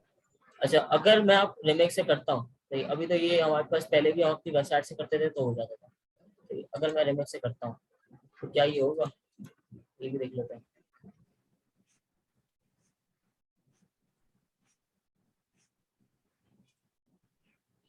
देख सकते हैं, सही,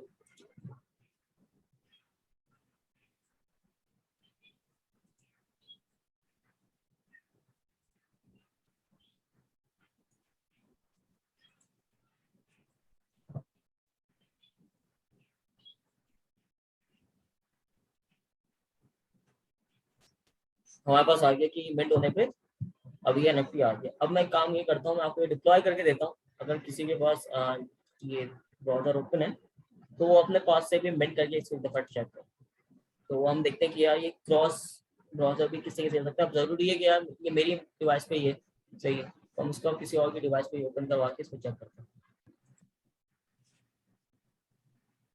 अच्छा, ये क्लियर हो गई सारी चीज, इसमें कोई क्वेश्चन तो नहीं है? नहीं सर। सर यूज इफेक्ट के अंदर जो यूज किया था ना वो भी इवेंट फायर होगा तो जो ना वो जरा मैं बता देता हूँ।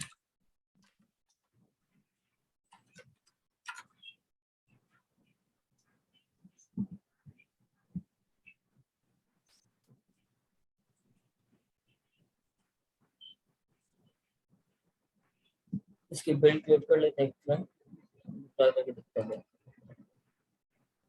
हाँ, अब बताएं यूजर टैग में आप क्या कह रहे हैं? ये exclamation minute sign and listen minute event इसके या ये कौन सा इस तरीके स्टेटमेंट से, ये इस तरीके से कि आपके पास शुरू में ना स्टेट है एंड नल, सही है। अब हो ये रहा है कि मैं चाह रहा हूँ कि यार ये फंक्शन ना बार बार कॉल नहीं हो, तो मैंने लगा दी कि अगर स्टेट नल नहीं है तो वो कॉल करे, अगर स्टेट हो गई है तो वो इस फंक्शन को दोबारा कॉल ना करे, क्योंकि आपके सॉकेट कनेक्शन बिल्ड हो चुका है तो ये खुद ही आप फंक्शन हैंडल करेगा उसे, तो हमें इसकी जरूरत नहीं है कि हम वहाँ पे इसको बार बार कॉल करें। क्यों? क्योंकि ये मेन इवेंट जब भी अपडेट होगा तो ये फंक्शन भी हमारे पास दोबारा कॉल हो जाएगा, तो हमें इसको रोकना है कि दोबारा कॉल नहीं। अब इसका एक तरीका ये कि मैं इसका एक अलग से यूजर टाइप बना लूँ, सही है, इसका एक यूजर टाइप बनाऊँ तो उसके अंदर पूरा इसको लिखूँ, या बेहतर ये था कि मैं इसको सिर्फ यहीं पे लिख के कंडीशन लगा दूँ। और अगर मैं इसका यूजर टाइप बनाता हूँ, मैं बताता हूँ कि यूजर टाइप किस तरह से बनता है इसका। मैंने इसको जो स्टेटमेंट की समझ नहीं थी, वैसे तो उसको आगे उसको क्या कर रहा है ये चेक करे कि नल है, अगर नहीं है तो इसको क्या करे, बेसिकली नल है तो ये कॉल करे, अगर नल नहीं है तो ये रुक जाएगा, सही है। तो ओनली डिपेंड ऑन नल, सही, अगर ये अनडिफाइंड है, सही है, तो जब ही ये फंक्शन कॉल होगा, अदरवाइज कॉल नहीं होगा। ठीक है समझ आया। अच्छा, एक मिनट,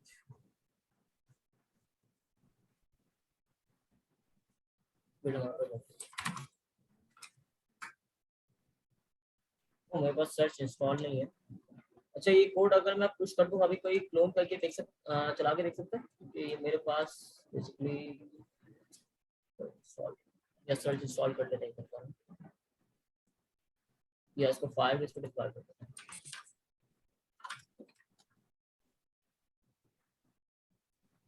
सर इसे कॉन्ट्रैक्ट का एड्रेस पेस्ट करके देखिए, हम इधर से रिमिक्स में चला के देखते हैं।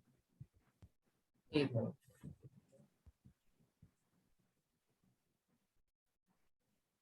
बट उसके लिए कोड नहीं चाहिए होगा? कोड भी दे रहा हूँ आपको, तो मैं इसको डिप्लॉय भी कर दूंगा फाइल इस पर भी। ये चैट पे मैंने भेज दिया ना। सर इसको डिप्लॉय भी कर दें सर, वेरीफाई भी करके दिखा दें, जो लिंक के साथ वेरीफाई नहीं हो पाते सर। हार्ड एड से तो हो जाते हैं, लेकिन ये जो ऊपर लिंक लगा हुआ है ना ERC721 का, तो ये सर रिमिक्स से वेरीफाई नहीं हो कौन पा सा रहे होते लिंक? ये सर। सबसे रिमिक्स? हाँ सर, या यहाँ से रिमिक्स पे बेसिकली मेरे पास अभी है भी नहीं, मैं खुद भी हार्ड एड या ट्रफल से ही वेरीफाई कर रहा हूँ। इसमें मोस्टली बहुत प्रॉब्लम्स आती है रिमिक्स से ना, तो ये सर यही मैंने कहा, शायद अगर आपके पास नहीं, किया हुआ, मेरे पास भी वैसे सर यही इसकी एक प्रॉब्लम आ रही एक्सटेंशन है, होती है। उससे तो हो जाता है वेरीफाई। क्या ये नॉर्मल छोटे कॉन्ट्रैक्ट्स तो फिर भी हो जाते हैं, सही है, लेकिन अगर आपके पास कुछ अलग बेसिकली आपने ओपन जैपलिन के अलावा आपने बहुत ज्यादा कॉम्प्लेक्स किया हो, उसमें कभी कभार ये नहीं होता, कभी कभार तो उसमें कंपाइल भी नहीं होते, तो ये मेरे पास ये अलग 10 जनरेशन है, फिर भी एक ब्राउजर भी मेरा बन हुआ था। तो डेवलपमेंट के लिए मोस्टली मैं खुद हार्ड हैट या फिर ट्रफल यूज कर रहा था। तो लिनक्स बेसिकली नॉर्मल उसके लिए तो सही है, लेकिन आगे जो कॉम्प्लेक्स प्रोजेक्ट्स उनके लिए नहीं है, जिसमें आपके खास तौर पे ज्यादा कॉन्ट्रैक्ट्स लोड हुए हैं।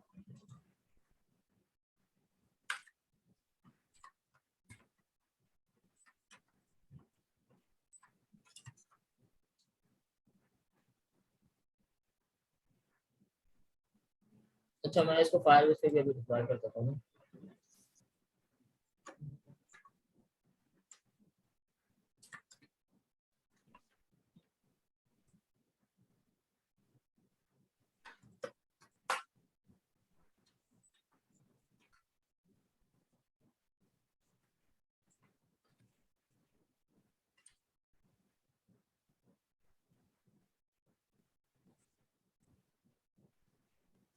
Wait, okay.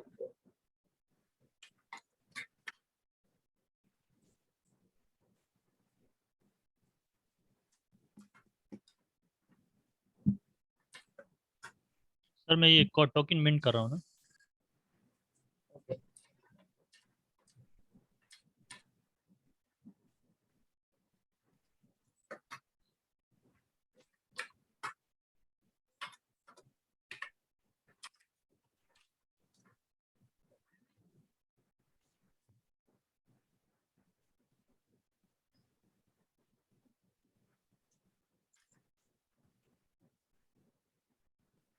मेरे पास आ गया टोकन, किसी ने मिंट किया अभी? ये मेरे पास रियल टाइम डाटा का आ गया कि ये टोकन अभी मिंट जी हुआ। सर, मैंने मिंट किया है,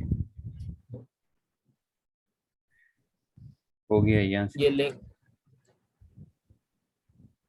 अच्छा ये अभी बेसिकली आप प्रोडक्शन पे इसको आर्किटेक्चर यूज नहीं कर सकते, क्योंकि इसमें अगर मैं कहा जाए तो ये बहुत सिंपल, मैंने एक ही फाइल में अभी रखा है ना, इसको मैंने डिडक्ट से कनेक्ट किया अभी, सही है, क्योंकि आपका जो नेक्स्ट असाइनमेंट है ना, सही है, तो वो होगा ये कि वो एक काइंड ऑफ मार्केट प्लेस समझ लें, सही है, कि आप मिंट करेंगे एनएफटी, सही है, अब एक से ज्यादा भी एनएफटी आप मिंट कर सकते हैं, जरूरी नहीं है कि एक हो, तो आपने वहाँ पे इनपुट फील्ड लगानी पड़ेगी यूजर ने कितने एनएफटी मिंट करने, सही है। मिंट करने के बाद अगर आप उस एनएफटी की ऑनर है तो आप उसको सेल कर सकते हैं, सही है, और अगर जो बायर है वो आके उसको बाय भी कर सकता है, और वो रियल टाइम स्टेट अपडेट होगी कि यार ये सेल हुआ है और ये बाय, सही है।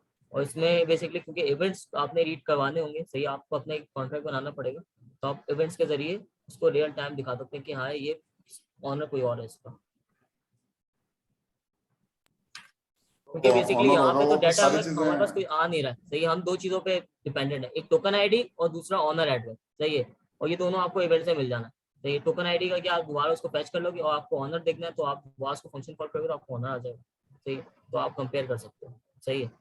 तो क्योंकि ऐसा जिसमें ऑफ चेन डाटा है ही नहीं कोई जिससे आपको कंपेयर करना पड़े, आपको सर्वर बनाना पड़े इसका, सही है, तो ये आपका वैसे ही काम हो जाना है। अच्छा, ये मैं लिंक शेयर कर देता हूँ आप लोगों से भी, डिप्लॉय कर दिया मैंने, काम करते ना यहीं पे ऑन कर लेते। सर जी ये कोड भी पुश कर दीजिएगा प्लीज। हाँ, मैं कोड पुश कर देता हूँ।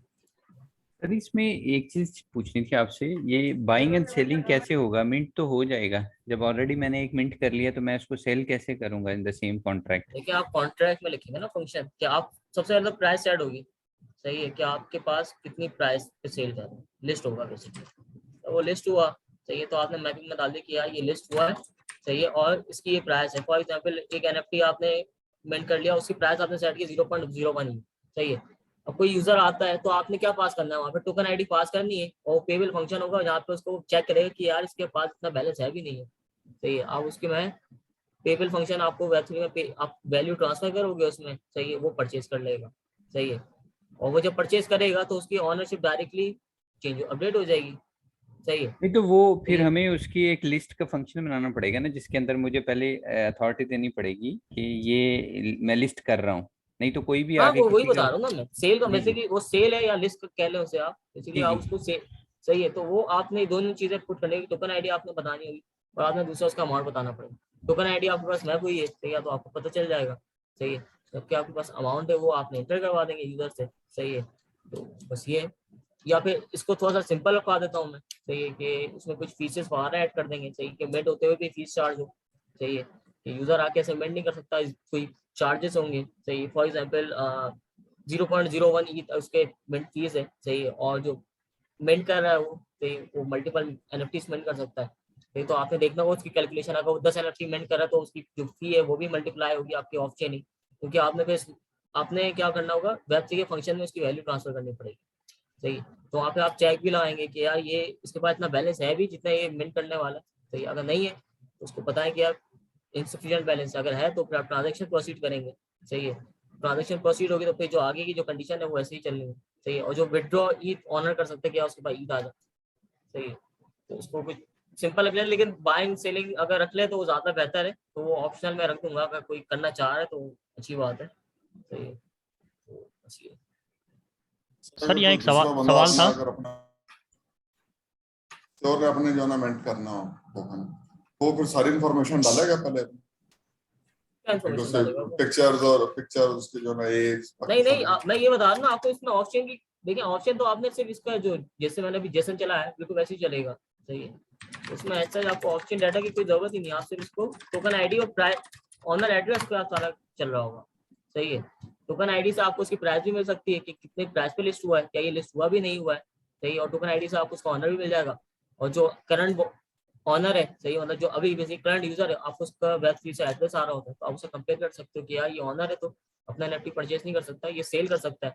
अगर ये ऑनर नहीं है तो ये बाय कर सकता है, सही है। तो वो जैसे एडॉप्ट में हमने लॉजिक लगाई थी, सही है। तो वहां पे यहाँ पे से आपका सिर्फ एड्रेस, पहले हमने नल एड्रेस को कंपेयर किया था, तो उधर आप रियल एड्रेस को कंपेयर कर रहे हो बस। तो हमने मतलब दोनों मॉड्यूल्स को कंबाइन कर रहे हैं, तो ऐसा मुश्किल नहीं है ये, क्योंकि आपको सर सर्वर इंफॉर्मेशन तो अपनी डालेगा ना फिर इसमें सारी, अगर उसमें देखिए अपना इन्फॉर्मेशन में क्या डाल रहा है वो, अगर टोकन आईडी डाल अपना कोई टोकन मेंट करना है उसमें, तो सारी हाँ, बात क्यों है, टोकन मेंट करना भाई उसकी पिक्चर भी अपनी होगी, उसके जो ना क्यों मेंट कर रहा है वो इंफॉर्मेशन। अपना टोकन? अभी हम ऐसा कुछ रख ही नहीं रहे ना, क्यों मेंट कर रहा नहीं, है वो वो कर टोकन? अभी मैं सकते हैं आपसे इरफान बोला जी। कि इरफान अभी भाई मैं ये बोला तो कि यहाँ पे आके आपका मेंट कर रहा है वो, और मेंट होने के बाद आपका ही अपना मेटा डाटा, कोई पिक्चर उसको नहीं डालनी, कुछ भी नहीं करना, आपको सर्वर और डाटाबेस पे क्यों जा रहे हो? आपने सिर्फ स्मार्ट ये तो कॉन्ट्रैक्ट को वेब उस थ्री सूरत में में है करना ना, है। अगर ये सारा कुछ मैं खुद कर रहा हूँ, लेकिन अगर मैं हाँ, अगर ऑप्शन दे रहा हूँ दूसरों को भी, फिर तो मुझे दूसरे तो वो तरीके से आपका उसको डील एक करना लेजी मेंटिंग फॉर्म है वो, फिर सही है, आप मेंटिंग फॉर्म क्रिएट करवा रहे हो, सही है। तो आपने उसका मेटा डाटा भी फिर आप डाटाबेस पे सेव करना, वो तो एक लंबा प्रोसेस है, लेकिन मैं आपको असाइनमेंट के लिए बता रहा हूँ कि आपने जो भी करना है, ये मैं असाइनमेंट असाइन कर दूंगा आज, सही है। तो बस ये एक बेसिक कुछ फंक्शनैलिटी है जो उसमें ऐड करनी है। सर यहाँ एक सवाल था। जैसे अभी आप बता रहे थे कि ऑन चेन भी हम लोग जो है ना लिमिट लगा रहे होते हैं और प्राइस वगैरह सेट कर रहे होते हैं ना, तो इसी तरह से आपने बताया कि इसको वेब 3 की जब बनाएंगे फंक्शन तो वहां पर भी हम इसको कैलकुलेट करा रहे होंगे। सर उसका क्या फायदा होगा? यार देखो, आप एक बात बताओ, आप एक टेबल फंक्शन आपने बनाया है ERC20 या किसी में भी, आप ऊपर जाके वैल्यू ट्रांसफर करते हो, जब भी आप कोई एक्शन परफॉर्म करते हो तो वैल्यू जी जाती है ना, तो जी आप सर। कैलकुलेट करते हो ना कहीं वैल्यू, जी। ऐसी बात ना, कैलकुलेट करोगे, अगर वो वैल्यू सही नहीं होगी तो आपका रिक्वायर क्या करेगा, उसको थ्रो कर देगा, ट्रांजेक्शन नहीं करने देगा रिक्वायर, ऐसे ही। तो यस सर। यहाँ पे भी आप उसको क्या करोगे, आप सिर्फ जावास्क्रिप्ट है, आप सिर्फ मल्टीप्लाई करवाओगे। फॉर एग्जांपल 0.01 प्राइस है और 10 आगे करते तो 0.1 बन गई ना प्राइस, सही। तो आपको वैल्यू ट्रांसफर करनी होगी, और क्या, टेबल फंक्शन है और कुछ भी नहीं है इसमें। अच्छा कासिम भाई, ये तो कंप्लीट हो गया है, सही है, आगे आप देखें उसको मार्केट प्लेस पे या कोई डिस्कशन करनी है। कासिम भाई है? सॉरी एक मिनट दीजिएगा मुझे, तो आपकी वॉइस जो है वो आ रही है। सर जी ये कोड पुश कर दीजिएगा प्लीज। हाँ मैं ये कोशिश कर रहा हूँ।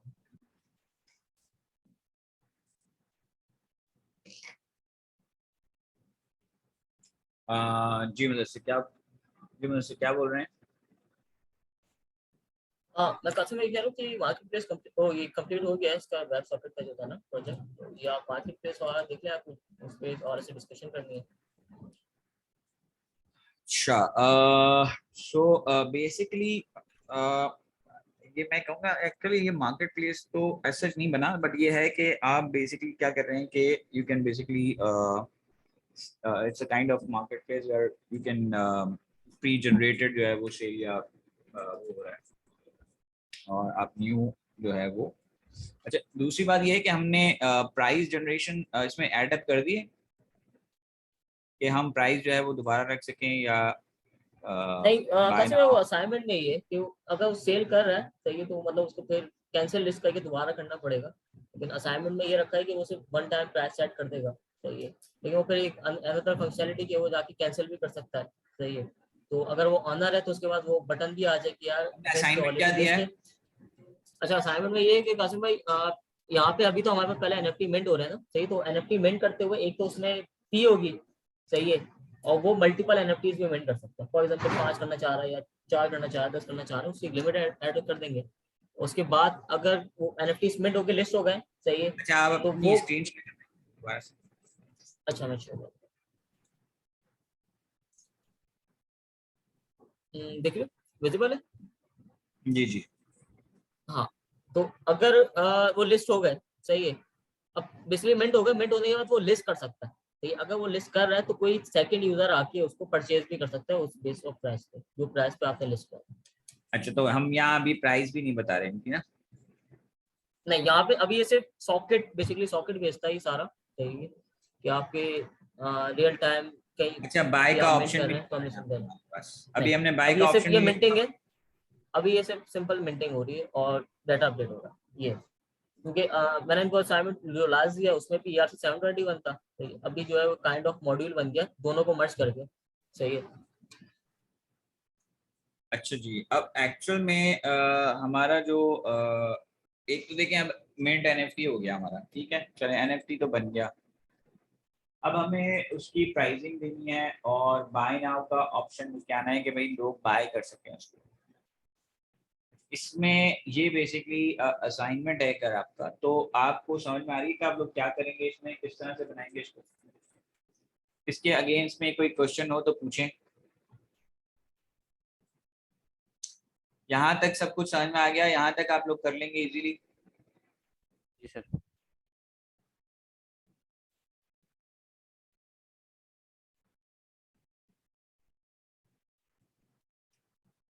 तो जैसे मिंट एनएफटी का बटन है उसको हम कह सकते हैं कि ऐड न्यू डॉग और ऐड न्यू पैट और add PAT, something like that. तो वो क्या होगा कि भाई एक फॉर्म आ जाएगा और उसके अंदर ये अभी जो है वो मेरे ख्याल से फॉर्म वगैरह हमने नहीं बनाया, राइट? कि जिसमें वो जो हाँ है नहीं वो कस्टमर इसमें कोई फॉर्म नहीं है सही है, जस्ट लाइक मिंटिंग। हमें एक छोटा फॉर्म बनाना है जिसमें नेम आ जाए, उसकी ब्रीड आ जाए और उसके अंदर जो है वो एक इमेज का यूआरएल आ जाए उसमें। हाँ वो तो फिर ये हमें होगा कस्टमर उसको सेव करना पड़ेगा हमें ना, वो डायरेक्टली ब्लॉकचेन में तो हमें पे स्टॉक में सेव करें या फिर हम उसको एक कि वो हम मेटा में ऑफ चेन बनाए। बना के डाल देंगे। आईपीएफएस यस में हमें सेव करवाना था ना उसको। हम्म। देखें देखें अभी हम क्या कह रहे हैं कि भाई अगर हमें सेव करवाना है तो उसके लिए हमें डेटाबेस यूज करनी पड़ेगी, लेकिन अगर हम डेटाबेस नहीं यूज करते तो एक्चुअल में हम क्या कर रहे हैं कि जब क्रिएट एनएफटी हो रहा है तो हम मेटा की इंफॉर्मेशन का जेसन बनाएंगे और उसको सेव कर देंगे। आई थिंक मुदस्सिर भाई ये वाला काम हम कर लेते हैं, जो मेटा वगैरह का बनाना है और उसको फिर आईपीएफएस में सेव करने का है। अभी अगर हमारे पास टाइम नहीं भी है तो हम नेक्स्ट क्लास में उसको देख सकते हैं, क्योंकि हमारे पास है अभी हाँ आगे सही है, नेक्स्ट क्लास में ना अभी पहले एक काम ही करते हैं ना, मेथड अपडेट करने वाला अभी असाइनमेंट में छोड़ देते हैं सही है। तो नेक्स्ट क्लास में मैं उसमें बता दूंगा कि ये मेथड किस तरीके से अपडेट होगा और रियल टाइम किस तरीके से हम उसमें यूआरएल पास करेंगे सही है, जी। तो वो उसमें हो अब जाएगा। मैं बाकी जो ट्रेडिंग है वो तो ये पॉसिबल है। ओके ओके ओके ठीक है। सो मैं क्या कह रहा हूँ आपको, अगर मैं शेयर करता हूँ, देखता हूँ मैं क्या यहाँ पे शेयर होता है। ये वाइट बोर्ड मैं फर्स्ट टाइम यूज कर रहा हूँ। अच्छा जी, तो फर्स्ट ये है हमारे पास कि हमारे पास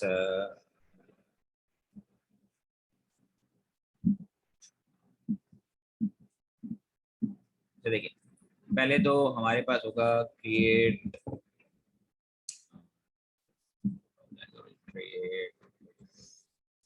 पैड, ठीक है जी। ये क्रिएट पैड जो है वो आगे चलेगा हमारे पास और हम कहेंगे भी जैसे ये कैट क्रिएट होगा इसमें होगा क्या, ठीक है।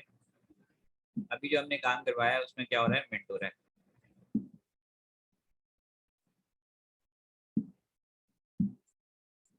मिंट हो रहा है, ठीक है, 721 वो हमने करवा दिया। और उसके बाद हो रहा है मिंट होने के बाद हमारे पास एक्चुअली यहाँ पे जो फ्रंट एंड है उस पर एक फॉर्म खुल जाएगा, ठीक है। अब बल्कि ये मिंट बाद में हुआ, पहले ओपन फॉर्म बाद क्रिएट पैड का बटन क्लिक होगा, फॉर्म ओपन होगा। फॉर्म के अंदर जो है वो जो उसकी इंफॉर्मेशन है वो ऐड करेगा, पैड की इंफॉर्मेशन, ठीक है जी। ऐड पैड इन्फो, उसके बाद वो उसको मिंट करेगा, ठीक है। और उसके बाद जो है वो मिंट करने के बाद वो जो फॉर्म की इंफॉर्मेशन है ना, form info add in Meta, समझ में आ रही है आपको? सर ये जो ऐड पेट इन्फो है ये प्री डिटरमाइंड होंगे या कैसे होगा? अच्छा जी, पैड इन्फो हम डिफाइन कर देते हैं एट्रीब्यूट्स के। पैड इन्फो में क्या क्या होगा जनाब? नंबर 1 तो होगा हमारा नेम, ठीक है जी, यूआरएल, और यूआरएल जो है वो उसकी इमेज का यूआरएल होगा। अभी मैं अपलोड की तरफ नहीं जा रहा, अपलोड भी हम कर सकते हैं कि पूरी इमेज को अपलोड कर दें, बट अभी मैं चले अपलोड को अभी अभी अपलोड को मैं ऑफ कर रहा हूँ कि हम इमेज यूआरएल डाल देंगे, ठीक है जी। और उसके अलावा हमें उसकी प्राइस देंगे, ठीक है जी। ये सर हम मार्केट प्लेस डिजाइन कर रहे हैं सॉर्ट ऑफ। क्योंकि अगर हम अपने कॉन्ट्रैक्ट से लेते हैं तो फिर इमेज यूआरएल तो ऑलरेडी वहां पे आ जाएगा कॉन्ट्रैक्ट के अंदर जो हमने पास किया होगा। इमेज यूआरएल कैसा आएगा? सर हम उसमें यूआरआई देंगे ना अपने कॉन्ट्रैक्ट के अंदर, बेस यूआरआई तो ऐड यहाँ करेंगे। पे अच्छा अच्छा, देखिए मैं वहाँ से थोड़ा सा इसको उसके साथ मैच ना करें टोकन यूआरआई के, ये बेसिकली पूरी टोकन यूआरआई, ये जो इन्फॉर्मेशन है ना, name breed image URL and price, price actually नहीं होगी इसकी, but name breed and image URL, ये जो है ये तीनों जो है अगर हम यहाँ पे दें, ये तीनों जो है ये मेटा इन्फॉर्मेशन, समझ में आ रही है बात? these three are Meta information, price तो आपका ये 721 में चला जाएगा। तो नेम ब्रीड और इमेज यूआरएल डाल सकते हैं इसके अंदर। अब इसके अंदर जो भी आप इंफॉर्मेशन एडिशनल पैड के लिए डालना चाहें you can add it, and then you basically इसको क्या करेंगे कि मिंट करने के बाद एक और काम करेंगे, मिंट करेंगे और इसको जो है वो जैसे ये मिंट हो जाएगा, ये सॉरी हम यही कर रहे थे आगे जाके, अच्छा मिंट हो जाएगा तो हम क्या करेंगे, ऐड इन आईपीएफएस, ये काम करना था, ठीक है। ये हम यहाँ से बेसिकली हमारा होगा क्या, ये आप देख रहे हैं कि मिंट हुआ, फॉर्म हुआ, और उसके बाद ये आईपीएफएस में चला गया, इसकी आपकी यूआरआई आ जाएगी, और ये बेसिकली यूआरआई जो है वो एक्चुअल में आपके पास मिंट, तो मिंट एक्चुअली इसके बाद ही होगा, बट मेटा इन्फॉर्मेशन ऑब्वियसली पहले से होगी। तो ये एक्चुअल में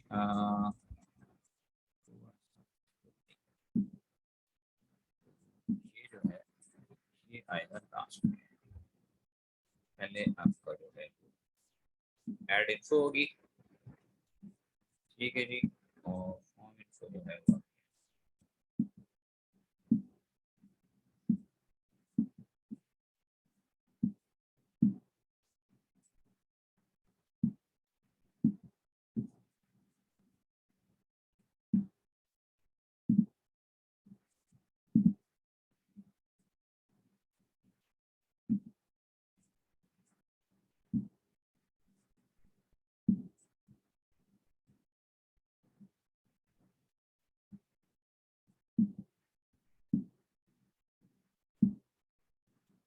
मेक सेंस?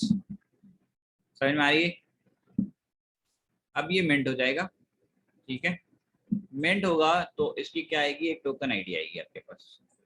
वो टोकन आईडी भी आप, अच्छा टोकन आईडी अब आपको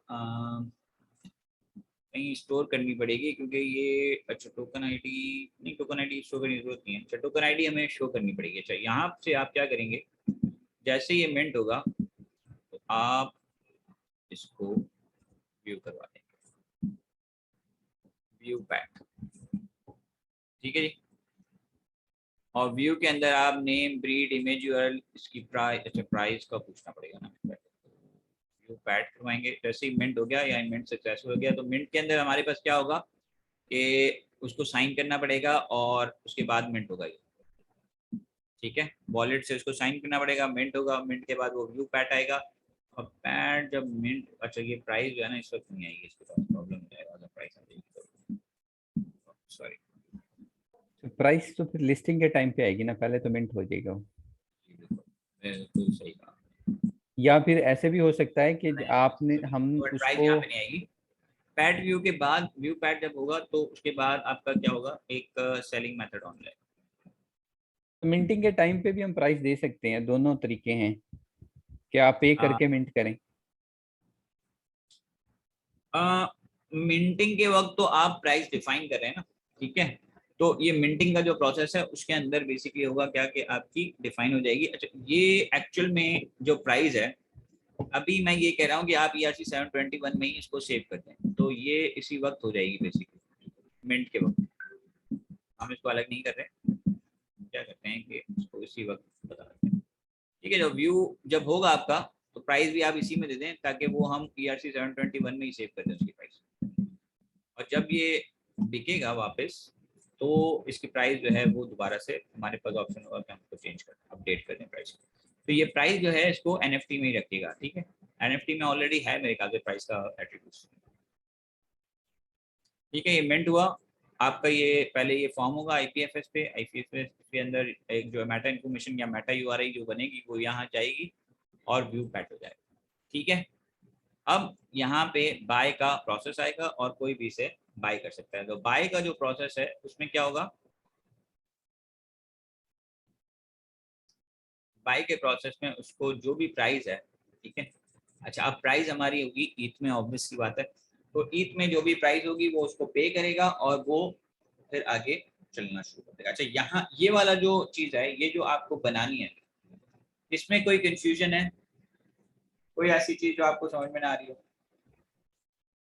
सर थोड़ा सा कॉन्ट्राडिक्टरी हो रहा है जहाँ तक मुझे समझ आ रही है, क्योंकि हम मिंट, जब मैं कोई चीज मार्केट प्लेस में लेके आऊंगा तो इसका मतलब है कि वो ऑलरेडी मिंटेड है, तभी मैं उसको लिस्ट कर रहा हूँ ना, नहीं, तो फिर मैं उसको दोबारा मिंट क्यों कर रहा हूँ? यही तो मैं बता रहा हूँ आपको। हमने अभी क्या किया है यहाँ पे काम, हमने यहाँ पे आपको ये बताया कि एक ERC 721 है, वो मिंट होगा, उसमें आप basically name, breed, image, URL, price की इंफॉर्मेशन डालेंगे। नेम, ब्रीड और इमेज यूआरएल का मेटा इन्फॉर्मेशन बनाएंगे, मेटा इन्फॉर्मेशन बना के उसको मिंट करेंगे तो आपका ये बन गया। उसमें URI के अंदर, JSON के अंदर ये इन्फॉर्मेशन पड़ी हुई है, इसके अलावा प्राइस गई हुई है 721 में। और व्यू पैड करेंगे तो इसमें ये इन्फॉर्मेशन फिर आपको उस NFT से लाके आपको दिखानी पड़ेगी। तो ये मेटा इन्फॉर्मेशन में से ये इन्फॉर्मेशन आएगी और प्राइस आएगा। समझ में आ रही है बात? सर ये जो मिंट का ऑप्शन है, ये मिंट तो ऑनर ही करेगा ना, जिसकी वो NFT है वो खुद ही मिंट कर सकता है इसको। तो हमें जो हमारा कॉन्ट्रैक्ट है उसके अंदर हमें ओनली ऑनर का जो है मॉडिफायर लगाना पड़ेगा, ठीक है। अगर मैं वो नहीं, ओनली ऑनर करेंगे। अब ये हम बेसिकली क्या कह रहे हैं कि पैड शॉप के अंदर कोई भी आके जो है वो पैड ऐड कर सकता है। अब पैड ऐड करने का मतलब ये नहीं है कि उसके पास पहले से कोई ERC 721 होगा। तो आप कह रहे हैं ना वो अभी उसमें कॉम्प्लेक्सिटी में नहीं जा रहे हैं। यहाँ पे आएगा, ऐड पैड करेगा और उसका NFT जो है वो मिंट हो जाएगा, जनरेट हो जाएगा। सर ये मेटा डेटा भी ऐड कर पाएगा इस तरीके से? मेटा डेटा किस तरह ऐड कर पाएंगे? मेटा डेटा किस तरह ऐड कर पाएंगे मतलब एक JSON का URI बनेगा, उसको आप IPFS में सेव कर दें, उसका आपको पास हैश आ जाएगा, उस हैश को आप स्टोर कर दें।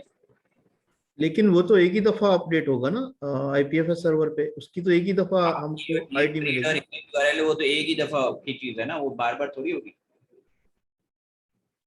एक्चुअली थोड़ी सी इधर कंफ्यूजन ये है कि आपने जो लाइक बटन क्रिएट पैट किया, ठीक है, उसके बाद एक ओपन फॉर्म हो गया, उसमें ऐड पैट ये इन्फो। तो कर दिया है आपने, वैसे देखा जाए तो अभी मुदस्सिर भाई ने क्या किया हुआ है, यही काम किया हुआ है, लेकिन फॉर्म नहीं बना रहा।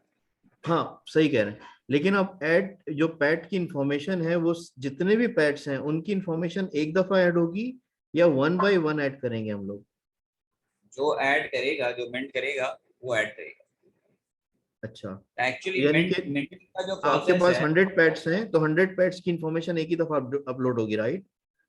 नहीं, वो पैट शॉप में था ऐसा। यहाँ पे अगर आप एज ए यूजर हैं तो आप आए, पैट को, अपने पैट की इंफॉर्मेशन ऐड करें और उसको सेल करने के लिए रख दें। तो यही जैसे सर मेरा क्वेश्चन ये है कि लाइक वो जो एडिशनल कोई पैट ऐड करेगा तो उसका जेसन किस तरीके से, ये लाइक जो मेटा डेटा है वो किस तरीके से अपग्रेड होगा एग्जिस्टिंग यूआरएल के अंदर? सर एग्जिस्टिंग यहाँ यूआरएल में सर इशू जो आ रहा है ना वो यही आ रहा बन रहा है है, तो NFT जो, जब मेरा टोकन ही न्यू बन रहा है तो मेटा भी अच्छा न्यू मैं बनेगा ना। कासिम भाई एक चीज ऐड करूंगा मैं। अब ये बताऊं क्या समझ रहे हैं, समझ रहे हैं कि बेस यूआरआई के साथ हम ना इसको मर्ज कर रहे हैं, जबकि बेस यूआरआई के साथ नहीं कर रहे। हम टोकन की कलेक्शन वाला यूआरआई नहीं है भी काम उस हो फंक्शन रहा। में पास करेंगे। हाँ, सही है, हम कलेक्शन टोकन वाला की काम। यूआरआई भी पास करेंगे उसमें ना। तो जब भी ये आपका अपडेट नहीं हो रहा, बेसिकली हर एक टोकन जो मिंट हो रहा है उसकी अलग यूआरएल है। ठीक है, क्योंकि हम हाँ, यूआरआई ही मिंटिंग के दौरान पास कर रहे हैं। अब ये मैं आप ऐड कर अगर सकता हूँ? collection जा रहे हैं तो बिल्कुल ऐसे ही है, वो कलेक्शन वाले में नहीं होगा। ये बेस यूआरएल में, बेस यूआरएल देखें आप बेसिकली करेंगे क्या, दो काम कर सकते हैं। एक तो यह है कि जो अपलोड वाला काम है ना, उसमें बेस यूआरएल देनी पड़ेगी आपको। अगर आप अपलोड कर रहे हैं तो वो तो फिर आपको बेसिकली जहाँ पे आप अपलोड कर रहे हैं उस वेबसाइट में जाएंगे। अब हमने अपलोड का रखा नहीं है, तो we have giving you image URL, ठीक है। अब यूआरएल जेसन के अंदर है, तो हर जेसन की जो है वो एक अपनी यूआरएल, हर टोकन की अपनी यूआरएल की, कोई बेस यूआरएल नहीं होगा। तो सर ये फिर मिंट की जगह मेरा ख्याल है यहाँ पे वर्ड हमें यूज करना चाहिए लिस्टिंग का। तो बेसिकली ये मिंट नहीं हो रहा, ये तो हम एक जो है ऐड करवा रहे हैं, लिस्ट करवा रहे हैं अपने जो एनएफटी को। नहीं, मिंट हो रहा है ना आपका। मिंट होने के बाद लिस्ट होगा बेसिकली। देखिए मिंट हुआ, इसकी इंस्टेंस क्रिएट हो गई। इंस्टेंस क्रिएट होने के बाद ऑनर बोलता है कि यार मैंने ये एनएफटी लिस्ट करना है। तो जब वो लिस्ट कर रहा होगा तो वो आगे जो प्राइस है वो डालेगा, फिर कोई आके इसको परचेज कर सकता है। तो ये देखिए दो हम अलग लिस्ट प्रोसेस अगर है, आप मर्ज कर रहे हैं। नॉर्मल, हाँ, अगर लिस्ट करने जाएंगे तो आपके पास अगर मल्टीपल मेथड्स हैं तो आप लिस्ट करें ना। अब यहाँ तो ये बात है कि एनएफटी मिंट हुआ, प्राइस हमें उसी वक्त दे रहे हैं, तो बस वो आपके पास बाय नाउ का ही ऑप्शन है। यहाँ पे एग्जांपल है, मैं आपको ये बता रहा हूँ, अगर आपने एनएफटी मार्केटप्लेस को देखा हुआ है सर तो हमारे पास बाय नाउ का ऑप्शन है। ये तो सर वही काम हो गया जो अभी मुदस्सर भाई ने किया एक्चुअली। हम लोग सिर्फ और सिर्फ एक डिफरेंस ये है कि जो जो मेटा डेटा है और जो हमारे इमेजेस हैं वो हम लोग आईपीएफएस सर्वर पे सेव करा रहे हैं instead of saving in local server, right? बिल्कुल, बस यही काम आपको करना है। मेरे हिसाब से बहुत आसान काम है, तो इंशाल्लाह नेक्स्ट वीक हाँ, तक हो जाएगी। ये मेरे ख्याल में हम लोग पिनाटा सर्वर को भी यूज कर सकते हैं, ऐसा है ना? आप जो भी चाहें यूज कर सकते हैं, कोई इशू नहीं। Okay fine. जी, और कोई सवाल है? सर यहीं पर ही अभी भी अटके हुए हैं सर, ये एड इन्फो वाले में, कि जिस टाइम पे सर हम सेव मिंट कर रहे हैं उस टाइम पे यूआरआई तो ले लिया, तो क्या उसी वक्त पे हमें एक नई जेसन फाइल क्रिएट भी हो रही होगी और वो हो एड आईपीएफएस में भी हो रही होगी? ये सब सर ऑटोमेटिकली हो रहा होगा एक फंक्शन के थ्रू, या हमें मैन्युअली करना पड़ रहा होगा? मैनुअली, यानी कि आपको ये अपनी रिएक्ट में लिखना पड़ेगा विचार। ठीक, तो यानी कुछ इस तरह से होता है कि आईपीएफएस हमें ऐड करने देता है डायरेक्टली रिएक्ट के जरिए? भाई आईपीएफएस जो है वो तो एक फाइल स्टोर करने देगा। आप मेटा इन्फॉर्मेशन की जेसन फाइल बनाएंगे और उसको जाके वहाँ पे आईपीएफएस पे अपलोड कर देंगे। ठीक सर, ठीक। ठीक है, वो आपको एक यूआरआई देगा, वो यूआरआई आप अपने मेटा में दे देंगे, एनएफटी के मेटा में। बेसिकली आईपीएफएस सर्वर पे आपको पहले इमेज अपलोड करनी पड़ेगी और फिर बाकी उसका आपको मेटा डेटा बनाना पड़ेगा और वो अपलोड करना पड़ेगा। नहीं करनी जी, देखिए, इमेज अपलोड नहीं करनी, मैं इसीलिए कह रहा हूँ कि इमेज अपलोड नहीं करनी, आपको सिर्फ इन्फॉर्मेशन अपलोड करनी है और इन्फॉर्मेशन की एक जेसन फाइल बनेगी, दैट्स इट। अच्छा अच्छा अच्छा अच्छा। और वो जो उसका लिंक होगा इमेज का वो हमारे लोकल सर्वर पे होगा? वो आप कहीं से भी ले सकते हैं ना, आप किसी सर्वर से उठाएं, वो इमेज लिंक ले लें उसका। ये लोकल सर्वर पे है या फिर मेरी लोकल, मैं जो रिएक्ट ऐप बना रहा हूँ वहीं पे मेरे पास पड़ा हुआ, मैंने बस पाथ उसका डिफाइन कर दिया मेटा डेटा में। सही है। तो बस ये जैसे अभी हमने क्या किया है, हमने पब्लिक के फोल्डर में इमेजेस रखी हुई थी और उसका पाथ हमने डिफाइन कर दिया था अपनी जेसन में। तो समझ लें कि वही पाथ हम उसमें डाल देंगे। सही है। तो हमारे पास जो लोकल फाइल होगी वहीं से वो इमेज डिस्प्ले हो जाएगी। सही है। तो बस ये ओके सर, ठीक। सर एक और बात ये बताएं कि जिस टाइम पे सर हम मिंट का फंक्शन ट्रिगर कर रहे हैं और उस टाइम पे हमारा मेटा डेटा वगैरह भी आईपीएफएस पे चला जाता है, तो सर उसी टाइम पे ये डायरेक्टली शो होने लग जाएगा ओपन सी के ऊपर भी ना? ओपन सी कहाँ से आ गया इसमें? इसमें नहीं है, पूछ रहा हूँ मैं आपसे कि वो वहां पर भी व्यूएबल हो जाएगा? एनएफटी व्यू हो जाएगा लेकिन उसकी इमेज नहीं आएगी, क्योंकि इमेज हम अपलोड अभी नहीं कर रहे। अगर इमेज होगी तो वो इमेज के साथ आ जाएगा, लेकिन आपका जो नेम वगैरह है अगर आपने उसी की फॉर्मेट में रखा है तो वो जाहिर है वहाँ पे दिखेगा। बिल्कुल, क्योंकि आपने एनएफटी क्रिएट किया। नहीं, ठीक सर उसमें भाई। ये होगा अगर आपका जो यूआरएल है, जो एट्रीब्यूट्स हैं एनएफसी की रिक्वायरमेंट के मुताबिक हैं, फिर तो वो आ जाएगा। जैसे वो किसी सर्वर के ऊपर पड़ा हुआ है आपका जो इमेज का यूआरएल है, तो फिर वो वहाँ पे शो करेगा। लेकिन अगर आपके बेसिकली उसका लोकल स्कीमा उसके, सेम होना ओपन चाहिए, सी जो पे जी जी, प्रॉपर्टीज का स्कीमा यार, है ना वो एग्जैक्ट होना चाहिए। सही है। भाई फिर आ जाएगा। ओपन सी पे, ओपन सी पे ये कैसे लिस्ट होगा? आप अपना एक स्कीमा बना रहे हो, ओपन सी पे कैसे लिस्ट हो जाएगा? ओपन सी पे जाके आपको इसको एनएफटी को अप करना पड़ेगा ना वहाँ पे। अभी तो मैं ये कह रहा हूँ कि आप अपने रिएक्ट में बैठ के ये काम कर रहे हैं हाँ, और एक अपना काम ईयर ओपन सी सब बढ़ा देते हैं, किया अभी हुआ है, सिर्फ इसका रखते हैं कि यार हमने सिर्फ यही पे करना है। और सही आपने है। कॉ1 पे या बेसिकली किसी ऑप्शन पे किया हुआ है। अब यहाँ से आप ओपन सी पे कैसे चले जाएंगे? या ओपन सी पे ऑटोमेटिकली थोड़ी ना कराएगा वो, अनलेस कि आपने जाके इस एनएफटी के जो स्मार्ट कॉन्ट्रैक्ट है एनएफटी के, उसको जाके वहाँ पे ओपन सी के ऊपर बनाया हुआ है या क्रिएट किया हुआ है, वहाँ पे ऐड किया हुआ है, वहाँ पे ऑटोमेटिकली वो थोड़ी आ जाएगा ये एनएफटी वहाँ पे सर, ओपन वो सी। अगर आप रिंग के भी पे डिप्लॉय करें तो ओपन सी ऑटोमेटिकली ले लेता है, यस उसमें सर, ऐड मैंने करने की जरूरत नहीं। ये करके देखा है तो सर वो डायरेक्टली रिंकी बी पे जा रहा है, क्योंकि रिंकी बी का एक टेस्ट नेट बना हुआ है ओपन सी का। हाँ, तो लेकिन वो आपकी कोई प्रॉपर्टी फाइल उससे मिलेगी नहीं कि आप वहाँ पे कुछ दिखा सकेंगे उसको, क्योंकि जेसन की हाँ, यहाँ अभी पे मैं स्कीमा ओपन एग्जिस्ट सी होना से चाहिए हटा ओपन के सी इसको के। इसको कॉम्प्लेक्सली अनलेस आप करते हैं उसका बेसिकली। स्कीमा यूज कर लें फिर ठीक है। क्योंकि अभी हम जो बना रहे हैं या अपने ही प्लेटफॉर्म के देखते हुए बना रहे हैं। सही है। बाकी आप इसको एक स्ट्रक्चर मिल जाएगा तो आप इसको मॉडिफाई कर सकते हैं एज पर यूजेज। सही है। तो अभी हमें यही करना है कि यार डाटा आईपीएफएस पे अपलोड करना है, मेंट करना है और उसको लिस्ट करना है ताकि कोई परचेज कर सके। सही है। तो ये हमारी सॉर्ट ऑफ मार्केट प्लेस समझ लें। सही है। तो एक मार्केट प्लेस का मॉड्यूल है बेसिकली, पूरी मार्केट प्लेस तो नहीं है, लेकिन ये आपको आइडिया हो जाएगा एक बेसिक फ्लो का इस पे। अच्छा सर, मैंने वो पॉलीगॉन पे बनाया था और उसको जब मैंने ओपन सी व्यू हो रहा था, मतलब उसको मैंने डिप्लॉय कर दिया था, तो ओपन सी में जो है मेरे मैं अपना मेटामास्क जैसे ही कनेक्ट करता था और वो उसमें मेरे जो एनएफटी वो शो हो रहे थे सारे। ओके, नहीं सर, मैं वैसे बता रहा हूँ कि पॉलीगॉन के में मैंने जरिए बनाया था उस नेटवर्क पे, और पॉलीगॉन जस्ट मैंने सिर्फ जी मैंने जस्ट सिर्फ ओपन सी में जाके अपना मेटामास्क कनेक्ट किया, तो जो मैंने मिंट किए हुए थे वो सब उसमें शो होना शुरू हो गए थे। और उसमें फिर सेल का ऑप्शन आ रहा था, तो वो बाद में मैंने सेल का बटन दबा के उसमें लिस्ट कर दिया था। तो उसमें मुझे ओपन सी में जाके कुछ नहीं करना पड़ा था, जस्ट सिर्फ कॉन्ट्रैक्ट मैंने डिप्लॉय किया और उसमें पाथ दिया जहां मैंने अपनी पिक्चर्स पड़ी हुई थी और मेटामास्क का पाथ दिया, तो वो बाद में मुझे ओपन सी में ना शो होना शुरू हो गया।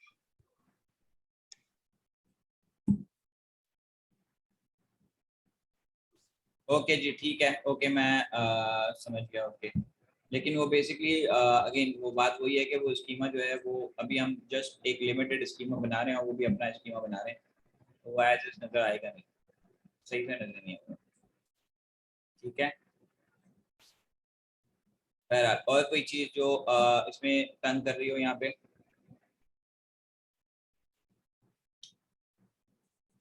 ये वाला काम हमारा एक्चुअल में हम बेसिकली क्या कर रहे हैं, दोनों काम कर रहे हैं यहाँ पे, एनएफटी मिंट भी कर रहे हैं और लिस्ट भी कर रहे हैं।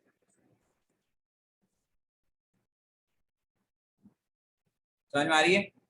अच्छा, ये इसको करके देख, ये आप लोग Q4 में सारी कर लें, क्योंकि अगर ये आप करेंगे नहीं तो आपको ये आपको समझ में आएगा नहीं। ठीक है। अच्छा, अब होगा जी सर। क्या कि जब ये बाय नाउ वाले प्रोसेस में जब आएंगे तब आपका बेसिकली वो वाला जो रिएक्टिव वॉच वाला काम है ना, जो हमने सॉकेट में किया है, ठीक है, वो फिर स्टार्ट होगा कि फिर वहां पे बाय नाउ की जगह अगर बाय नाउ वो बाय किसी ने कर लिया है, कोई और ओन कर रहा है और उसने जो है वो प्राइस नहीं डाले, क्योंकि वो जो सेकंड ऑप्शन है उसमें बेसिकली क्या करेगा कि वो प्राइस चेंज करेगा। उसके लिए हमें थोड़ा सा स्मार्ट कॉन्ट्रैक्ट को भी चेंज करना पड़ेगा कि भाई वो चेंज प्राइस कर सके अपने ERC 721 की। और जब वो प्राइस डालेगा, और इसके अलावा हमें एक और ऑप्शन देना पड़ेगा कि क्या वो उसको जो है वो सेल के लिए अलाउ कर रहा है, इनेबल कर रहा है या नहीं कर रहा है। लेट्स सपोज कि मैं अगर बाय करता हूँ और मुझे अभी सेल नहीं करना, ठीक है, तो I should able to unlist the pat और मेरा NFT को अनलिस्ट कर दूंगा। जब मैं उसको लिस्ट करूंगा तो मैं प्राइस डालूंगा और उसको लिस्ट कर दूंगा। ठीक है, तो दैट मीन्स के वो पैट जरूर होगा वहां पे। पैट ऐसा नहीं होगा कि अनलिस्ट हो गया तो उसका मतलब पैट नजर नहीं आएगा। पैट नजर आएगा लेकिन उसमें बाय नाउ का बटन नहीं होगा, या बाय का बटन नहीं होगा। और जब वो बेसिकली सेल कर रहा होगा, यानी कि उसने ऑन किया कि भाई ये इसको सेल के लिए मुझे रखना है, तो उसकी प्राइस जो है वो डालेगा और उस प्राइस में फिर वो बिकेगा। ठीक है, उसके अलावा हम क्या कर सकते हैं कि उस पैट से रिलेटेड हम उसका एक डिटेल पेज बना सकते हैं जिसमें उसकी हम एक हिस्ट्री बता दें कि भाई ये पैट जो है इसका ओनर कौन है, पहले कौन था, अब कौन है, एंड सो ऑन। उसके अकाउंट एड्रेसेस बता दें। समझ में आ रहा है? क्योंकि अभी आप बेसिकली वैसे भी Q4 के अंदर हम लोग NFT की जो है वो रिसर्च भी कर रहे हैं, तो ये सारी चीजें आपको कनेक्ट करने में, उसको बिल्ड करने में मजा आएगा। लेकिन अगर इसको आप छोड़ देंगे तो फिर कभी नहीं होगा ये। होगा तो सही, ऑब्वियसली जब आपके पास कोई प्रोजेक्ट वगैरह आएंगे तो होगा, लेकिन आपको समझ में चीजें फिर से समझनी पड़ेगी। जी, कोई और चीज?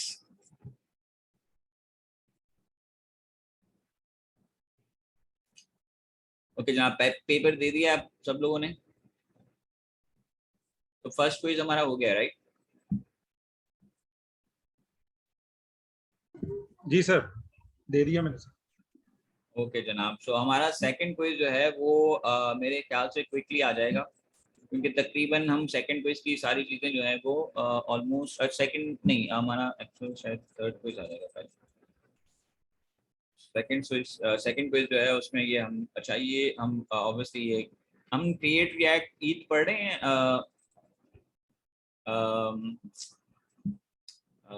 मुदस्सिर इस्लाम बताएंगे क्रिएट रिएक्ट ईथ वगैरह की जो लाइब्रेरी है, आप कर लें तो वो सारा वो बन जाता है। वैसे सिंपल लाइब्रेरी है, उसमें कुछ है नहीं खास, लेकिन ये है कि कौन उसको सी यूज करते लाइब्रेरी हुए कासिम भाई? ये जो आप बूटस्ट्रैप आपने बनाया हुआ है ना, इस तरह से क्रिएट रिएक्ट ईथ भी है, और उसके अलावा जो वॉचर है, जो रिडक्स का वॉचर है। अच्छा, मैंने एक और चीज देखी थी, मैंने अभी यहाँ पे रखा भी है, एक है ईथ VTX। अच्छा, ये ईथ VTX जो है ये ड्रिजल की तरह ही है, लेकिन ईथ VTX के अंदर ये थोड़ा सा अभी तक अपडेटेड है और चल रहा है, तो इसको भी हम देख सकते हैं। अदरवाइज तो फिर हम ऑब्वियसली मोरालिस वगैरह यूज करके वो वाले सारे काम कर सकते हैं जो ड्रिजल कर रहा है। अच्छा, मोरालिस को हम ऐड कर दें, क्या करें? जी सर, बिल्कुल ऐड करना चाहिए। बहुत जैसे अभी हम लोगों ने वेब सॉकेट यूज करके अपना डेटा को रिट्रीव कर रहे हैं और इवेंट्स को लेकर आ रहे हैं, अगर इसकी जगह हम लोग मोरालिस को यूज करेंगे तो मेरे ख्याल में काफी हमारे साथ, क्योंकि हम लोगों ने जो एक ऑलरेडी इन्वेंट चीज हुई है उसी को यूटिलाइज करना चाहिए और उसमें अपनी फर्दर एक्सटेंड करना चाहिए चीजों को ना। तो अगर हम लोग मोरालिस को यूज करेंगे, मोरालिस एक्सटेंसिवली काफी चीजों को इंट्रोड्यूस कर रहा है। मैं उसको काफी फॉलो अप कर रहा हूँ मोरालिस को भी, कि उनके जो डैप्स बन रही हैं, NFTs के प्लेटफॉर्म बन रहे हैं, तो उसको हम लोग इजीली लेवरेज कर सकते हैं अपनी आने वाली प्रोडक्ट्स के अंदर। तो मेरी रिकमेंडेशन तो ये है कि हम लोगों बिल्कुल को कर तो सकते हैं, लेकिन ये है कि हमें जो है वो बेसिक चीजें आनी भी चाहिए। मतलब हमें ये पता होना चाहिए बिल्कुल किस तरह से हम बेसिकली एग्री। जो है वो सब ग्राफ के थ्रू जो है वो ये सारे काम कर सकते हैं जो मोरालिस पीछे कर रहा है, या फिर हम जो है वो वेब सॉकेट की कनेक्टिविटी के थ्रू भी ये काम कर सकते हैं। और ऑब्वियसली जब हम मोरालिस के थ्रू काम कर रहे हैं, हमें वेब सॉकेट एपीआई को देखा हुआ होगा, तो हमें पता होगा कि यार बैक ऑफ द जो सिस्टम है उसमें काम कैसे हो रहा है। नहीं सर, मैं मना नहीं कर रहा, मैं अंडरस्टैंडिंग बिल्कुल होनी चाहिए, अंडरस्टैंडिंग बिल्कुल होनी चाहिए, लेकिन साथ के साथ अगर मोरालिस को हम लोग एक्सप्लोर करके उसको भी इसके साथ भी इंटरेक्ट करें अपने अपनी डेप्स को, तो हमारे को और फर्दर लर्निंग मिल जाएगी कि अगर हम लोगों ने कोई प्रोजेक्ट सही है, आता है और इसको शॉर्टकट हम लोग करना चाहें तो इजीली कर सकते हैं। बिल्कुल सही है। Okay good. हाँ तो मोनालिस को भी हम ऐड कर लेते हैं। तो पहले तो ये है कि हम अच्छा ये इम्पोर्टेंट ये है कि आप लोग नेक्स्ट संडे तक ये वाला जो काम है जो मैंने जो अभी ये ड्रॉ किया है इसको आप कंप्लीट कर लें, ठीक है। नंबर 1, नेक्स्ट संडे तक हमारी जो नेक्स्ट क्लास है उस वक्त तक ये कंप्लीट कर लें, ताकि हम उससे आगे जो है बाय नाउ वाला जो प्रोसेस है और उसमें जो है वो अभी जो हमने बेसिकली सॉकेट वगैरह का काम किया उसी के थ्रू हम एक काम कर लेंगे, और उसके बाद मोरालिस जो है उसको हम थोड़ा सा उसी को हम मोरालिस में कन्वर्ट करके देख लेंगे। Make sense? ठीक है, ठीक है सर। ओके चलें जी। और कोई सवाल है, कोई ऐसी कोई क्वेश्चन? सर प्रोजेक्ट के हवाले से कुछ बात कर लें। हाँ जरूर, अच्छी बात है। हम प्रोजेक्ट के हिसाब से थोड़ा 15 मिनट की एक डिस्कशन कर लेते हैं। जी अच्छा जी, कहाँ तक पहुँचे हम लोग? सर, अगर प्रोजेक्ट टीम ए की बात करें तो हम लोगों ने मैंने आपको अपडेट भी किया था कि हम लोगों ने लाइक 13 एट्रीब्यूट्स तक कर लिया है। इंशाल्लाह विद इन अ वीक हम लोग कंप्लीट अपनी स्टडी कर लेंगे और आपको रिपोर्ट सबमिट करा देंगे इंशाल्लाह। ओके सही है, ठीक है। अच्छा ओपन एंड कोलैबोरेट तो ये हो गया। अच्छा, मुझे ये नहीं पता कि ये व्हाइट बोर्ड बंद कैसे हुआ। अच्छा टीम बी से कोई है अभी मंसूब वगैरह? हाँ नो। टीम बी से कोई है? जी शोएब सर। ईश्वर भाई कहाँ तक पहुंचे हैं टीम बी में हम? सर उस पर काम कर रहे हैं, वैसे 2-3 रिपोर्ट्स तो उन्होंने शेयर कर दी हैं, और बाइनेंस की और एक एनएफटी की, बाकी उस पर हो रहा है इंशाल्लाह ताला। मेरा ख्याल है कि अगले हफ्ते तक मैं तो अपनी जमा करा दूंगा, बाकी वो टीम लीडर है उनको पता होगा। मैं अपनी तो एक हफ्ते तक जमा करा दूंगा, नेक्स्ट वीक तक। जी सर, बाकी लोग भी काम कर रहे हैं, सिर्फ थोड़ा सा डिले इसमें आया है कि वो थोड़ा एग्जाम की तैयारी कर रहे थे। जैसे ही आज खत्म होगा, आज लास्ट डेट है, तो फिर उसके बाद फिर सब लोग उस पर आ जाएंगे वापस। ओके ठीक है। तो मेरे हिसाब से आप लोगों के पास 1 2 3 मेरे ख्याल से 6 थी और एक के पास 7 थी, शायद ऐसे ही था। जी जी सर। ए टीम के पास 7 7 है। ए टीम के पास 7 है, बाकी के पास 6 हैं, यस 6 है। तो ठीक है गुड। टीम सी?